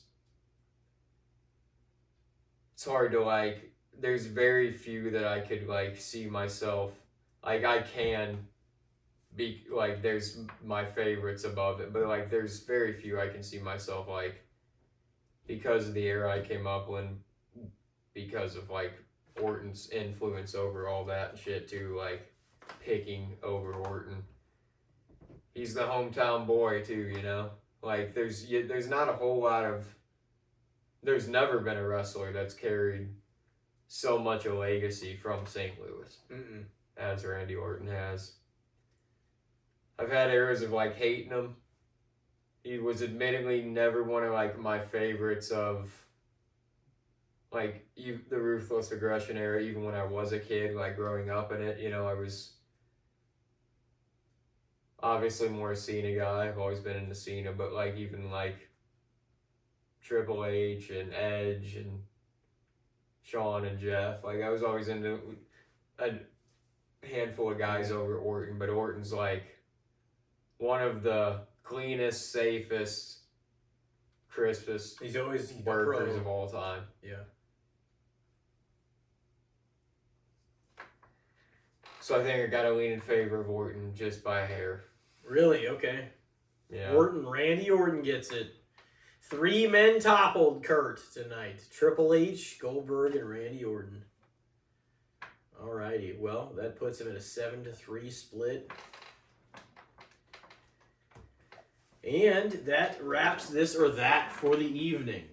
We have gotten movie reviews over Cowboys and Aliens and Planet of the Apes from 1968, the original, to come. More movies to review and a good old-fashioned couple of rounds of Good, the Bad, and the Shits. We will see you guys in a moment. Stay with us. Ladies and gentlemen, welcome back to Casting the Spotlight, episode number 224. We are just a week away from our milestone, our historic WrestleMania prediction pod, of course, as the month of April goes on. Fun time is yet to be had. The annual tradition. We're gonna see how it's always fun getting together for those because you're also gonna see through their perspective everyone else's journey while we watch all of the events unfold. You know, everybody else's critiques and things that they put into it, and it's always kind of fun getting the guys together and talk about all that. It's not often that we do it on here even, you know, so. But, speaking of this episode, before we get there, a little after doing Wrestlers This or That, we've got the movie swap review to do still, and we have the films Cowboys and Aliens and Planet of the Apes, the original from 1968, to talk a little bit about. And some new films to give each other before moving on. So, yeah. You want to talk about Cowboys and Aliens first? Yeah, we can. What you want to do? Yeah. I don't know. What'd you think? I didn't think that it didn't let me down any significant way as like I feel like the third act played out and yeah, that's what I mean. There's nothing about the actual story or the way anything goes that's it's like a severe bummer. It's just like I don't know. Maybe I just I s- want a little more. I see what you mean. I don't even know how to describe. I wanted a little more from the premise than we got. Maybe just the whole idea of, you know what I mean. Yeah. Like you almost wanted it to be like all fucking out war or something. Just some crazy. Or yeah, I don't even know though. It's like, and the aliens, they were almost like just these horror creatures. Yeah. It would have been If kind of cool if anything. they had been able to communicate. Yeah, they were like That's what freaking I having thought. the humans down there like Pennywise looking at the fucking lights. Yeah. That was actually eerily similar. Yeah. No, I mean, I actually kind of like the movie. I really like the concept, like a Western sci-fi that mixes like the Old West and aliens, and that just sounds cool. Like it could be pretty cool, and it's a stacked cast. Yeah. Yeah. Like, None of that was like the issue. I just think some elements may have maybe been more prevalent in a movie like that than they were, but it's when you have that amount of people and that amount of roles and that amount of things to do, it's just like somebody that does it masterfully is like Christopher Nolan. Like he can stack an all-star cast of people and have everybody doing some degree of important shit, and like it makes sense. Yeah. Like the way the story. It's like it's hard. It's hard to do that. And I mean, some movies, there really is like certain movies where there's large casts and they make it work, and everybody does feel like a character. You know, usually it's better for that in like television shows, because then you have more time to explore everybody. But it can be done. I mean, Quentin Tarantino does it with a lot of characters and shit too. A lot of times in his movies. Yeah. I don't know, like, and that was the thing too. Olivia Wilde's character, like, her character could have been really cool, but it felt like the way that they did her character was just like almost presented like underwhelming and confusing. It's like, how did you not make this more understood that she's like this other species and shit? It's just like she was kind of almost in the background a little more at the beginning, and then like she came out of the fire and shit, and everything was just drastically different. And like you were supposed to feel like it was important. Yeah, and then all of a sudden it almost was. I mean, because it's a movie and they kind of have to push those things along, but it's like once that happened, it's like, oh, her and Daniel Craig, romance, you know? Yeah. It's like, for what? Where did she even come? Why is she like? I knew that would probably happen. Yeah, for sure. But it's like, why is she like? Where did you come from? I need to know where I came from. It's like,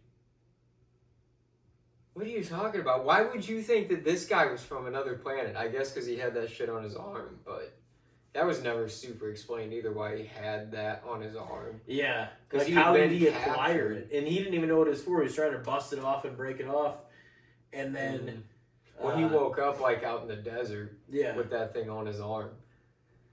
Where was he before that? It showed that he like had a life. Because he was having like flashbacks. He had a life like with a wife and stuff, and they like fucking. They had money. They had money troubles, and he was like getting money by doing crime and stuff. And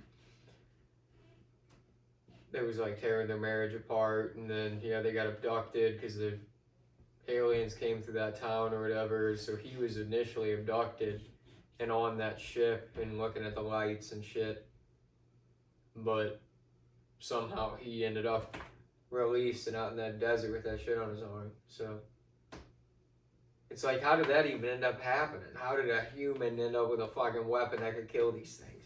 Yeah, I know. And then he's pretty much the only defense really, because you're not gonna beat what they have with sticks and fucking stones. They took it to him though, like the guns, the shotguns and stuff like that. They were able to.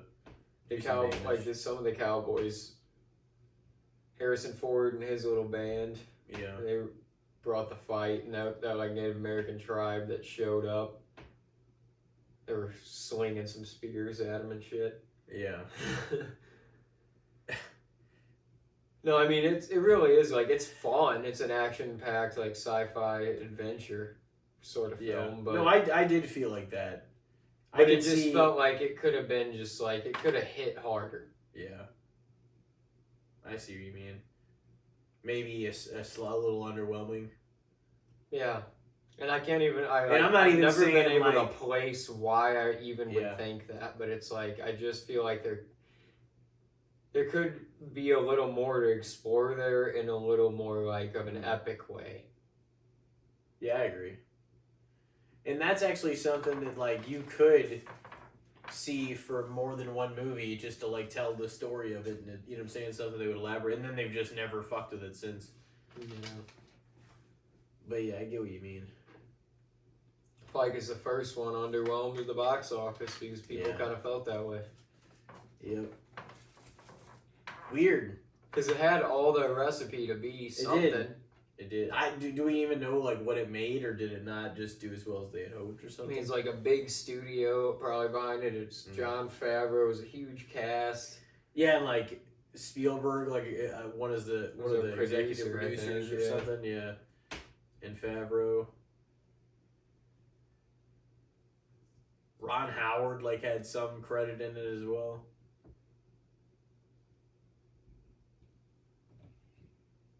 Let's see what it is here.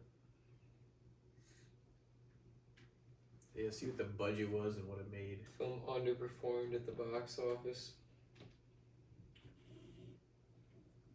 174.8 million budget was what it made. And it was a $163 million budget. Oh my god. So it kind of recouped his budget. Hardly. And not really after you add everything up, probably. Because you had to think like all the alien stuff and on the Old West, like that's rough. Putting aliens in the Old West, that's so much like CGI. That's so much money. Yeah, that's rough. And the cast. Yep, you had to pay all them. The marketing, because it was like a summer release.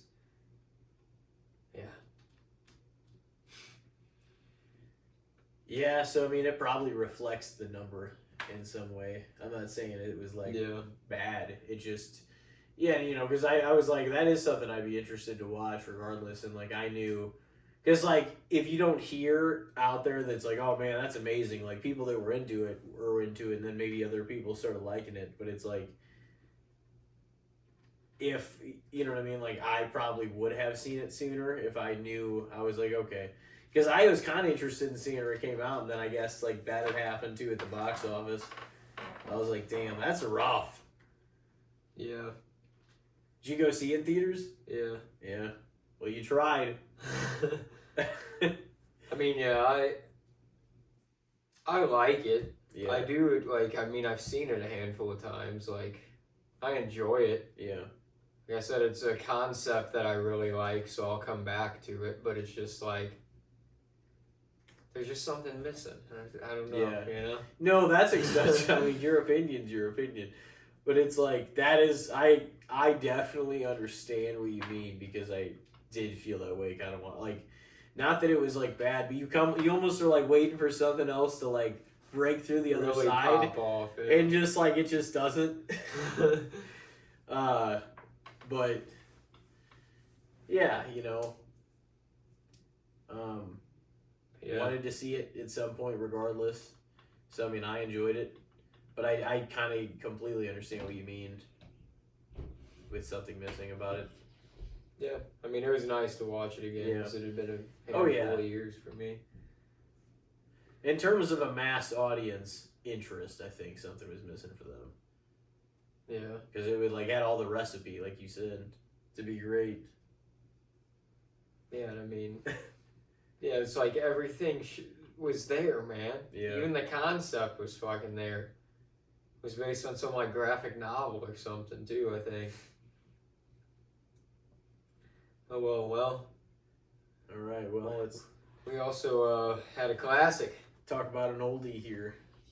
1968's Planet of the Apes, the original film.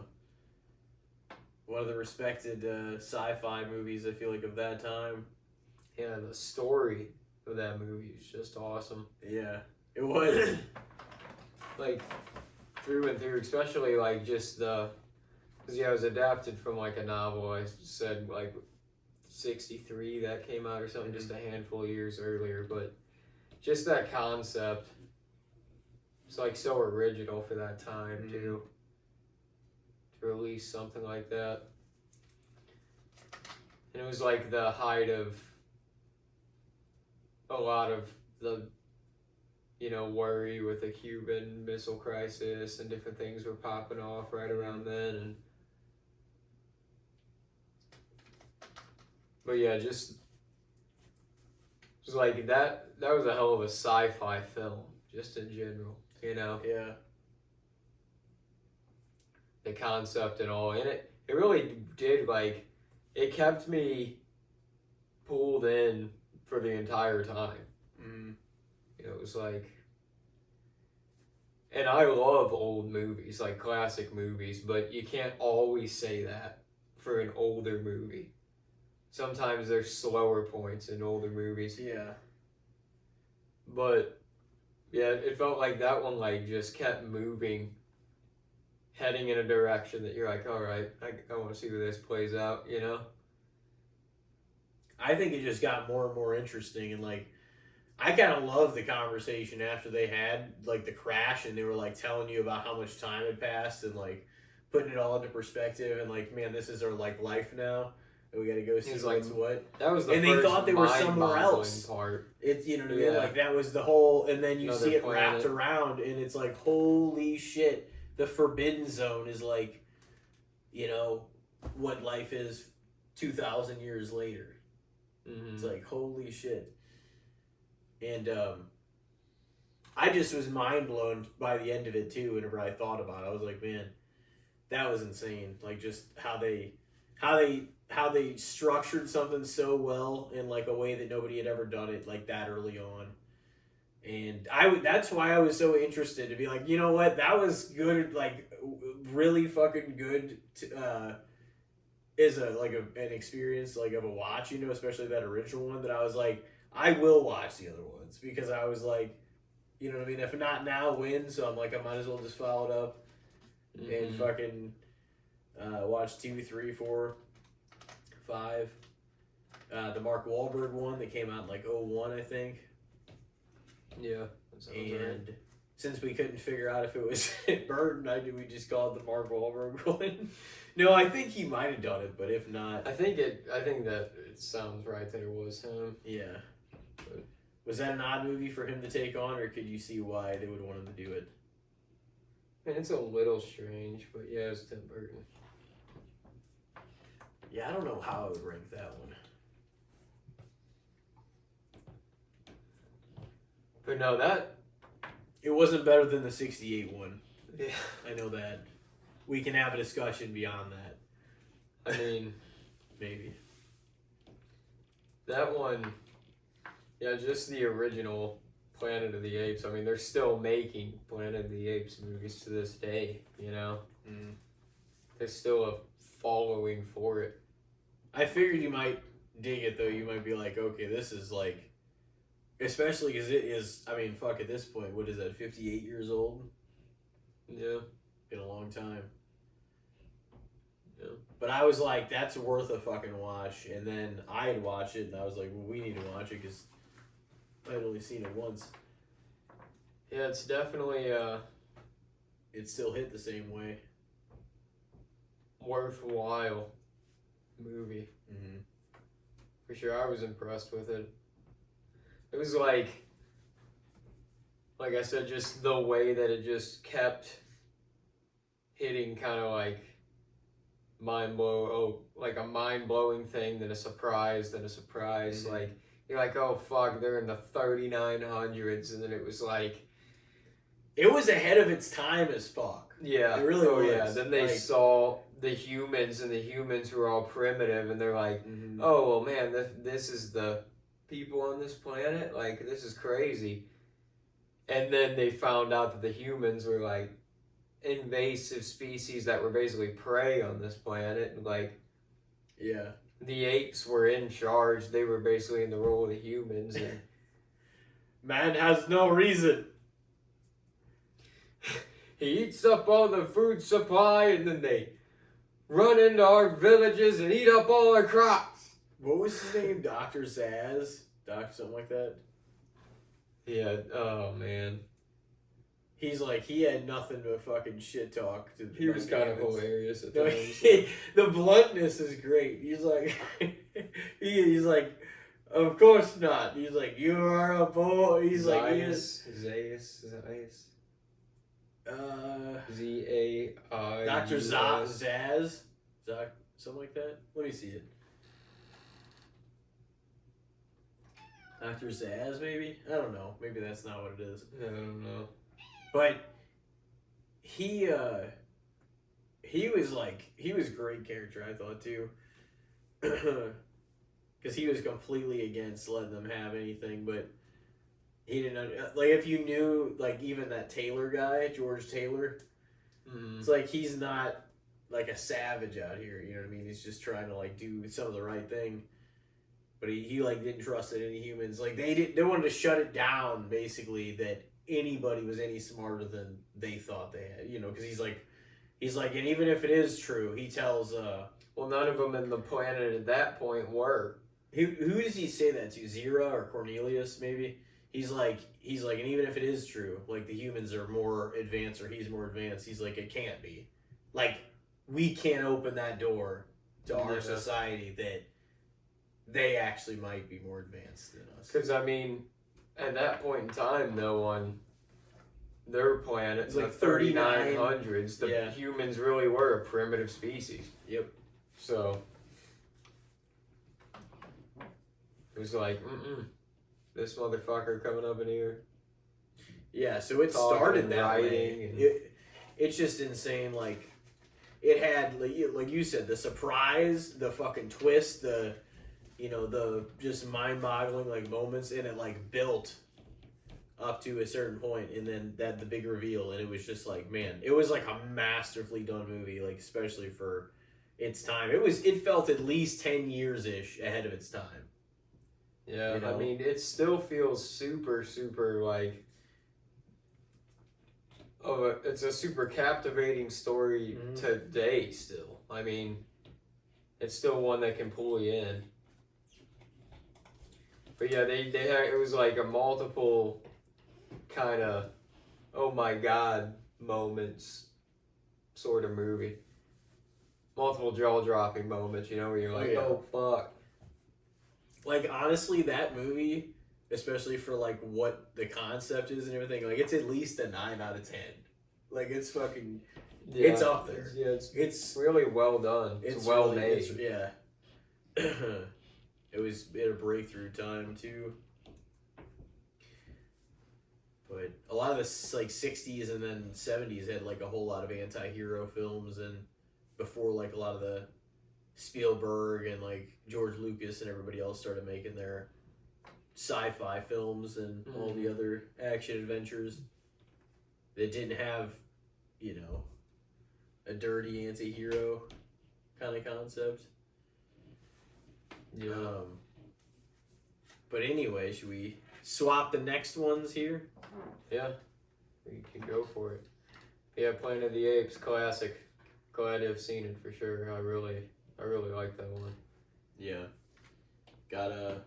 Are you gonna watch any of the other ones? I mean, if they're free on something, I don't wanna pay for all of them. Yeah. I mean, it might be worth it if you find one of those 5 Blu-ray sets with them, though. Yeah. Depending on how much it was. That's almost like the better option. And I already got one of them on my Prime account, but I have that with multiple movies where they're like, and I mean, it comes in handy still if you are on like a long ride or whatever. Like if you're on just a trip or you got to travel and you want to flip on a movie, like all the ones on your Prime really come in handy at that point in time.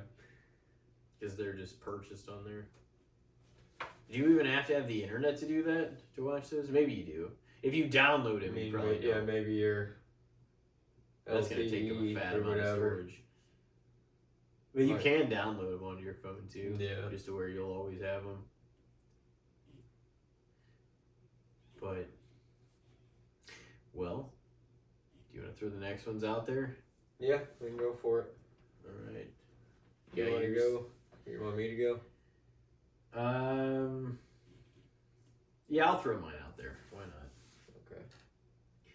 All right, mine is going to be a movie I saw this past year. I don't think you've seen it. I hope you haven't seen it, just so this is actually what the title is.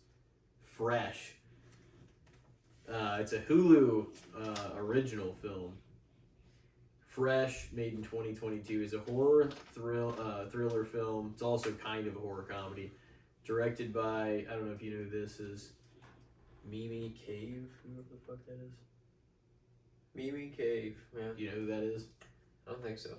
Starring Daisy Edgar Jones and Sebastian Stan, about a woman who discovers her new charming boyfriend is a cannibal. The movie follows Noah as she gets fed up with dating apps, meets a seemingly perfect Steve Stan at a grocery store and accepts his invitation for a romantic getaway. He's just fucking... This is what I mean, because I'm like, he's Bucky, he's like the Winter Soldier, Yeah. he's been in this stuff. But Sebastian Stan can actually act his ass off. Like, he really can. Oh, And, yeah, I mean, I've definitely, like, seen his face in a lot of things, I feel like. and he was, like, played Tommy Lee in that Pam and Tommy show, and he played a number of other things. But he's been in a lot of stuff, and I honestly think the more I've seen him in, I'm like, he can actually play a lot of stuff, and he's pretty good at it. But it says, yeah, she meets him in a grocery store, accepts his invitation for a romantic getaway, only discovers, I don't even know if I should read the rest of that, the rest of it. But yeah, it just says it's known for its dark humor, social commentary on modern dating and graphic violence, and was released on Hulu. So yeah, it's called a horror thriller dark comedy. Just kind of what it is, because it's like some of it's funny because it's just so like it's just the way he acts is fucking ridiculous, because it's like so normalized that I may have even told you a little bit about it before, but I don't want to spoil everything because it'll be a fun watch. Yeah. But yeah, I was like, I've heard you kind of bring it up before. Mm-hmm. Yeah, I was more into it than I thought I'd be. I didn't even know what it was gonna be about, but I was it was hard to look away, you know. You're like, God damn, this is kind of sick, but you know, it's also a horror movie, and I knew that was gonna be the case. Yeah. But it was pretty it's a pretty neat idea though, I thought. It's fucked up for sure, but a lot of these movies are. That they are. Well, for you, this next time, gonna go down kind of a dreary war film path with All Quiet on the Western Front. Okay. It's a World War I film, but it's kind of interesting because it actually is from a young German soldier's point of view. Mm. And it's just kind of like the propaganda machine that made him feel like excited and gung-ho to go to war with his friends, and then when they got there, like the horror of what it really was, and like just seeing the shit go down around you and losing your friend, you know, just what war was for a lot of these. And I mean, it kind of puts you in sort of like, it's interesting to have a film like that because it puts you in the other side's shoes in a way, because you don't really think, there's not a lot you're not from the German point of view very often when it comes to the World War films, you know? Yeah. But the overview, and we could watch it, I only seen it once, but I watched it. Is that like a megathon? Is that like a 3-hour movie? It's 2 hours and 27 minutes. What year is that? 2022. All Quiet on the Western Front? Yeah. This one was a remake. Okay. I'm The with old you. one I'm came with you. out. I don't know how long ago. Okay. Yeah, I knew that was like a classic. I just didn't know what Yeah. to put on there. No, yeah, I just that'll be okay. I Overview figured it was says gonna war definitely be a breaks while. out in Germany in 1914. Paul Baumer and his classmates quickly enlist in the army to serve their fatherland. No sooner are they drafted than the first images from the battlefield show them the harsh realities of war. And that's all you get. All right. I thought about, and maybe I will next time. Maybe I will at some point, giving you like Nuremberg, because I'm like, then we could watch that too. Then and it would give a reason to. Mm-hmm. But I'd only seen that the once. But it's on something now. It might be on Netflix, so I'm like, it'd be perfect to watch it because we don't have to pay for it either. And it was fucking one of the better ones I'd seen in a while. A lot of war films are great, but it does feel like it's probably the best one in a minute that I think I've seen. There's a lot of legendary ones though. Yeah. It And really there's is. a lot I wouldn't mind watching again. So that was like one that I'm like thinking about throwing out there too. But I know I'd already mentioned that before. So, in the meantime, I guess we got a few good, the bad, the shits to do. That we do. And next time we'll be reviewing those. So yeah, what do we got? Fresh and All Quiet on the Western Front. Yep. Alrighty.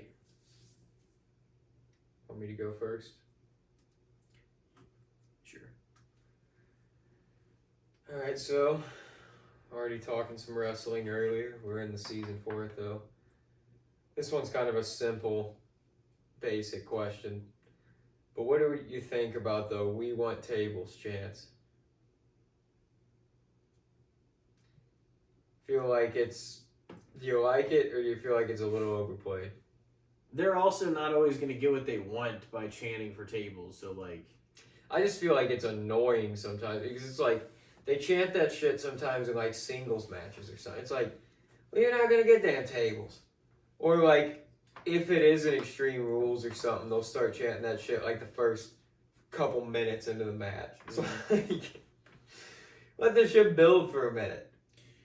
I don't know. I mean, I was always a fan of seeing tables break and shit, so like, Yeah. I always thought, okay, that'll be cool. But like, they're not going to bring them out in every match, and they certainly shouldn't. And I feel like the table spot goes wrong sometimes too, like where it doesn't break right. Because they're talking about like wooden tables, right? Whenever you mean that. Yeah, that's usually what sometimes they're they'll talking about. bust the announce tables. And They do that shit all the time They too. do. But yeah, I mean, I love a good table bust and carnage and shit in the ring and outside the ring and all kinds of shit, you know. But I mean, I'm just gonna say fair. You know, you paid a ticket, you can chant, I guess, what you want, even though people get annoying with their dumbass chants sometimes. Yeah, sometimes the chants are like, and even I know the wrestlers hate it too, but it's like the what chant sometimes, like whatever. It's like Steve Austin, he doesn't even know what he did to the business. A real promo going on, and somebody's like getting into it, and the crowd's like, "What?" It's like they're letting you know they don't hear you, and you're not. Your voice is not as important as. I mean, it can be annoying, but like that's the power of the audience, man. But I mean, I don't even know if that's the concept of what it's supposed to be. But like, I feel like that's overplayed, and sometimes they just like doing it. They start hearing a few people do it, and they're like, "Oh yeah," even the people that they like, or it's like the big storyline or something. They're just like, "Yeah, let's fuck around right now." Sure, what? So like, no, don't ruin this segment.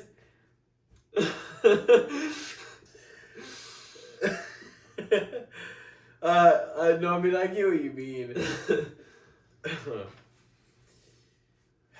It's just, I mean, that's just the fans, though. You know? No, that's why it's sometimes fair. you get You're fun gonna get crowds, some of the annoying and sometimes stuff, you get annoying crowds, and then they'll add to it also. But don't ruin this thing. Like, I know they do it to certain people that they just don't like. Yeah, I mean, they do that. genuinely what it was, but I feel like now people just do it. Even when it is people that like they do like. It's like a crowd favorite that they'll cheer on the way out there, and then when they cut a promo, they're like, "What?" So do you think the tables chant's annoying? Oh, you mean the what chant? Yeah. I mean, the "We Want Tables" chant can be. I just feel like those two chants are kind of like overdone sometimes, where it's like, you guys just revert. This to is these awesome. All Is the overdone. Yeah, that is too. It's like, this is all. It's like, okay, yeah. Let's see how excited you are as you sit. At least that's an appreciative one. You know? Yeah, makes it like sitting down. If they're out there busting their ass for a good 10, 15 minutes and they get that, at least that's like, oh, the crowd is happy with what's happening here. Yeah. Raven would say they chant "This is awesome" for like just for high spots and shit. If they do that a lot too, though. Instead of. It is after like somebody jumps off a ladder or something. Yeah. They'll like chant it then, or. I think that one's fucking overplayed. I think. Yeah, that's kind of given the context. That was one of the old ones though, that like they always said. I think you got two guys or two girls and they're like battling it out for a long ass time. They're like really going to war, putting on a hell of a match, and then there's a moment where they're both like down on the mat. That's the time to like give that chant or something like that, you know? I always just thought it was, I don't know. I mean, I get it. You should be pumped, but it's that one. There's a few. I mean, I get that. I just also am like, how real objection can I have to it? It's like if people, pay their ticket and do their stuff too, and wanna. Yeah. Yeah, I mean that's the thing. They're going to regardless. It's a crowd of people. Yeah. You know. Yeah, that's why I was even if you don't do the chant or you chant something else, so the crowd's gonna do what they're gonna do. Because it's also not usually annoying enough to me to ruin much. To say it's really that overrated. I mean, maybe sometimes it can be overrated, but by and large, I'd probably say fair. Yeah. All right, so fair on the wanting tables. Yep. What do you got? All right, this one, I'll just throw this one out, and I'll probably go with wrestling with my next one. I was just thinking about this the other day. What do you think of custom license plates? I don't know if we've done that one before, but yeah, I don't necessarily. I'm gonna throw it out there if we have or haven't. I don't know. I don't think I've done it. Maybe you did at one point. Who knows?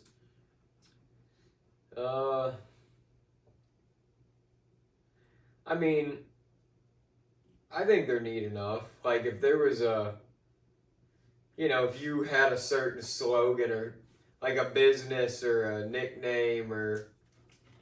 I mean, I guess if you were like a wrestler or something like that, there was like a certain tagline you had that you could put on your license plate and you wanted to. Like, that's kind of cool. Mm-hmm. Something like that. I mean, I don't have anything necessarily against them. There's definitely stupid ones sometimes. No, that's for damn sure. Like, you definitely see ones sometimes that you're like, what the hell is that? Or, like, if they couldn't get the thing they wanted, they, like, just tried to get something close around it, you know? That's always funny, and then they still paid for something that was, like, shortchanged. It's like, oh, my. Yeah, I mean, they can be kind of cool, though, I guess. Like, especially if, like, yeah, if you do have, like, say you're a wrestler or something and you have your wrestler nickname or something on your license plate and you got like a new sports car or something, that's pretty cool. Something like that. But I personally probably wouldn't do it. At least at this point in my life. I don't have like a business or something to promote, you know what I mean? I don't. And also it's like, if you do that, and you like have it something connected to you, because some people just do like STL cards #1, stuff like that, but like if you do something that like is personal to you, which it kind of is what it is whenever you do a personalized license plate. Like if it's a personal thing to you, that makes your car way more identifiable than to other people. Yeah. Like if you don't like, that's just kind of another thing to think about. It's like, oh, everybody knows in public now that that's your fucking car. Yeah. No, I can see that too. So that's kind of like makes it stick out a little more thing I guess. It's the same with like having a certain paint job or whatever. That's probably even more of a thing though with a paint job, because you can like stick out in a parking lot then. Somebody's like, oh, they got this color, or they painted this part on their hood or something. It's like anything that's personalized on your vehicle. It's like, well, now you're the only one that's gonna have that. You know? Yeah. Yep. It's just like easily identified. But I mean, I don't have beef with them, so I'm gonna say fair. I wouldn't probably do one, but they can be kind of neat sometimes. But like we were saying, they can definitely be goofy too. Mm. You said fair? Yeah. Okay.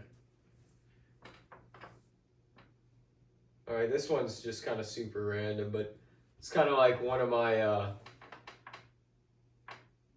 guilty pleasures around the holidays, like Halloween and Christmas and stuff. I'll, in the midst of watching a bunch of other shit, just randomly, if I'm doing something else or whatnot, sometimes I'll throw on those like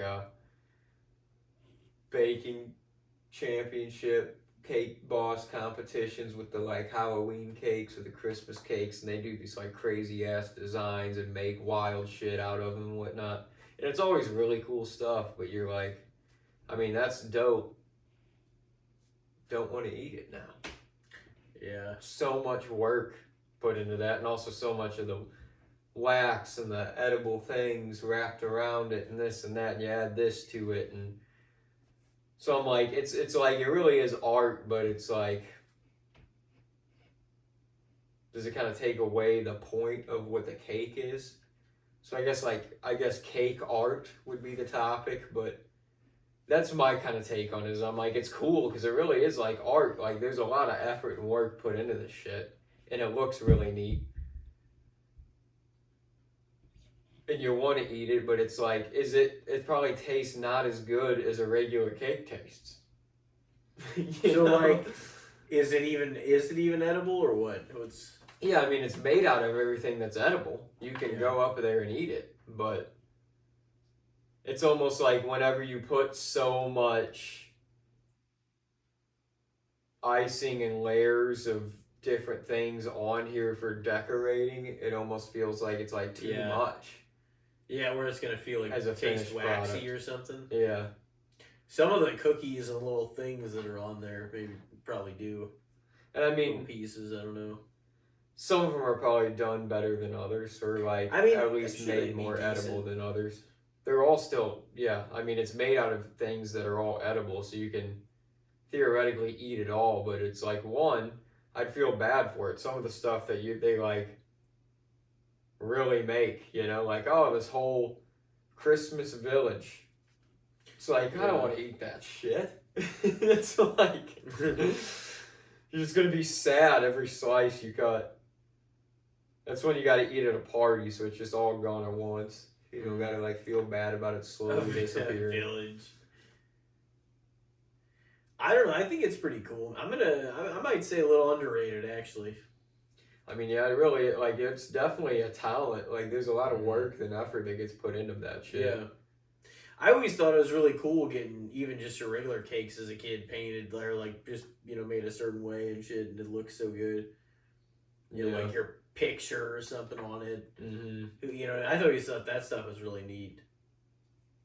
Yeah, just like the little thing printed over it too. That was always cool. Like if you could do like wrestlers. I know there was those cakes with the like WWE with the different wrestlers. I'm sure I got a Ninja Turtles one. I'm sure I did. Sports teams. Yeah. Yeah, Ninja Turtles and Spider-Man and Batman. Yep, both probably. It's like, all that era. of those printed cakes or whatever they were. Yep. They were delicious, is what they were. But yeah, I think cake decorating in general is kind of cool. Yeah. But like when they take it to the next level like that, that's just crazy. I would try them too, though, to be honest. Yeah. I know like certain times when sports teams. Like, I like cake, but I don't always want cake. But yeah, I like cake. It's good. Yeah, you can definitely get burnt on it, I'd imagine, if you eat it too much, but I do like cake. Yeah, I'm going to stick with probably an underrated on that. Underrated. For the cake art, shout out. All right, I what do you got? One more. And I haven't even looked at the full amount yet on there. But, so now that we know most or all of the WrestleMania matches ahead of when we do the prediction pod, what do you think of the amount of multi-person matches that there are on the card?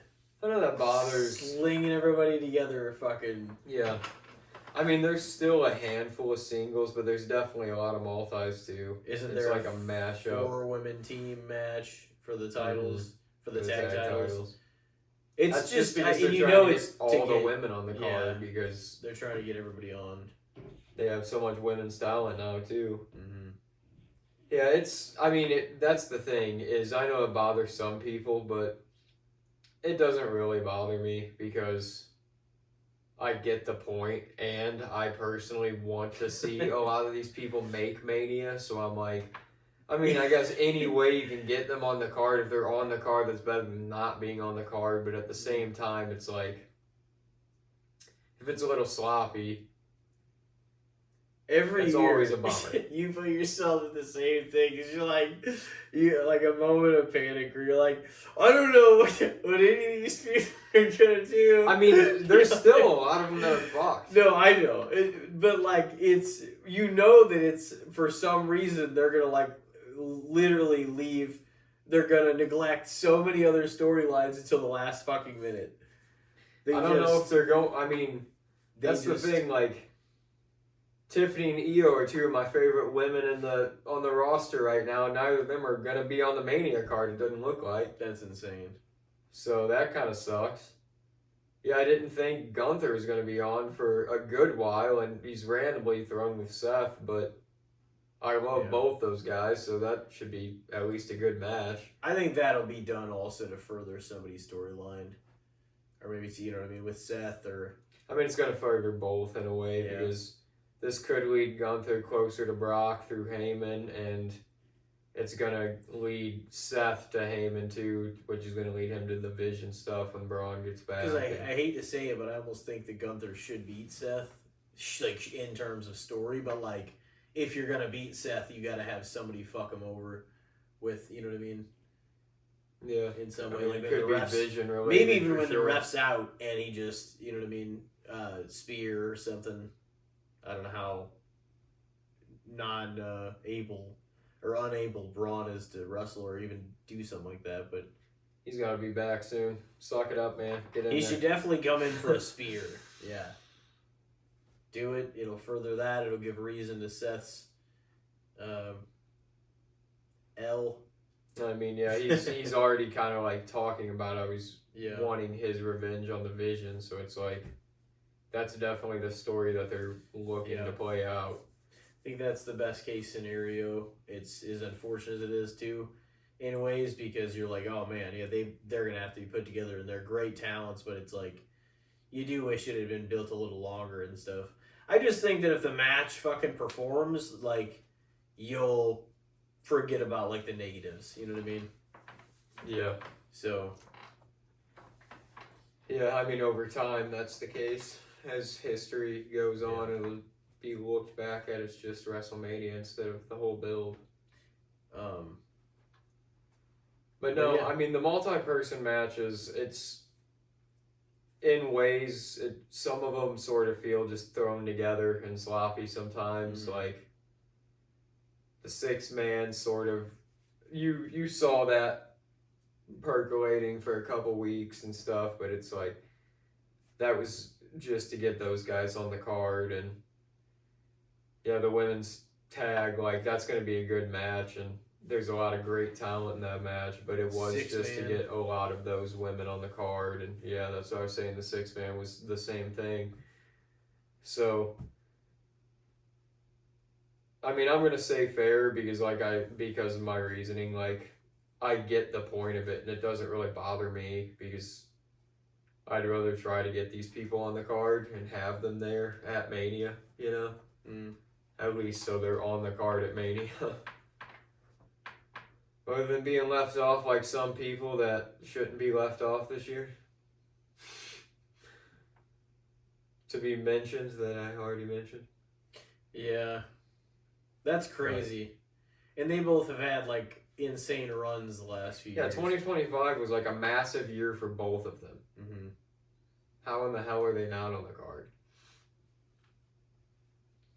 And there's no way that they're both gonna make it.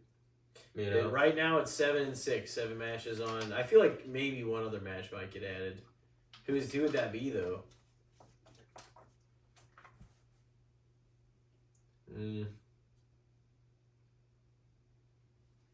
No, there's a few things left off. I mean, there's the SmackDown tag belts, right? Which I hate. No, honestly, all the belts should always be defended at Mania. You've got 2 nights. The women's US belt. And, yeah, the Io, Asuka, Kyrie stuff. And there's potentially, if Jelly Roll was going to come around, Jelly Roll and Miz and Kit and all that stuff. So. I know, they should do that. Damn it. And Danhausen, potentially. Pre-show. There you go. No, bro. Danhausen main event. Blimp over the stadium. Yeah. Well, but yeah, I'm looking forward to it. Mania Pod next week. That's going to be a hell of a lot of fun. Oh, yeah. It always is. I really do look forward to it every year. I know. Those are always great to get together with everybody and see where everything is going and what everybody thinks and see our differences and, you know, what the hell how we see these outcomes going. Yeah. But that'll be next week and next solo episode, whatever that may be. We've got Fresh and we've got All Quiet on the Western Front, right? Yep. From 2022. Mm-hmm. Alrighty. So those to be reviewed next time, and we will see you guys on the next episode. It's going to be 225, so another kind of quarter century mark for the next however many. So, WrestleMania edition. All right. Care. Well, in the meantime, thank you very much for listening. However you listened or watched this pad, we appreciate it. And we hope you have a great week. Take care out there. We'll see you next time.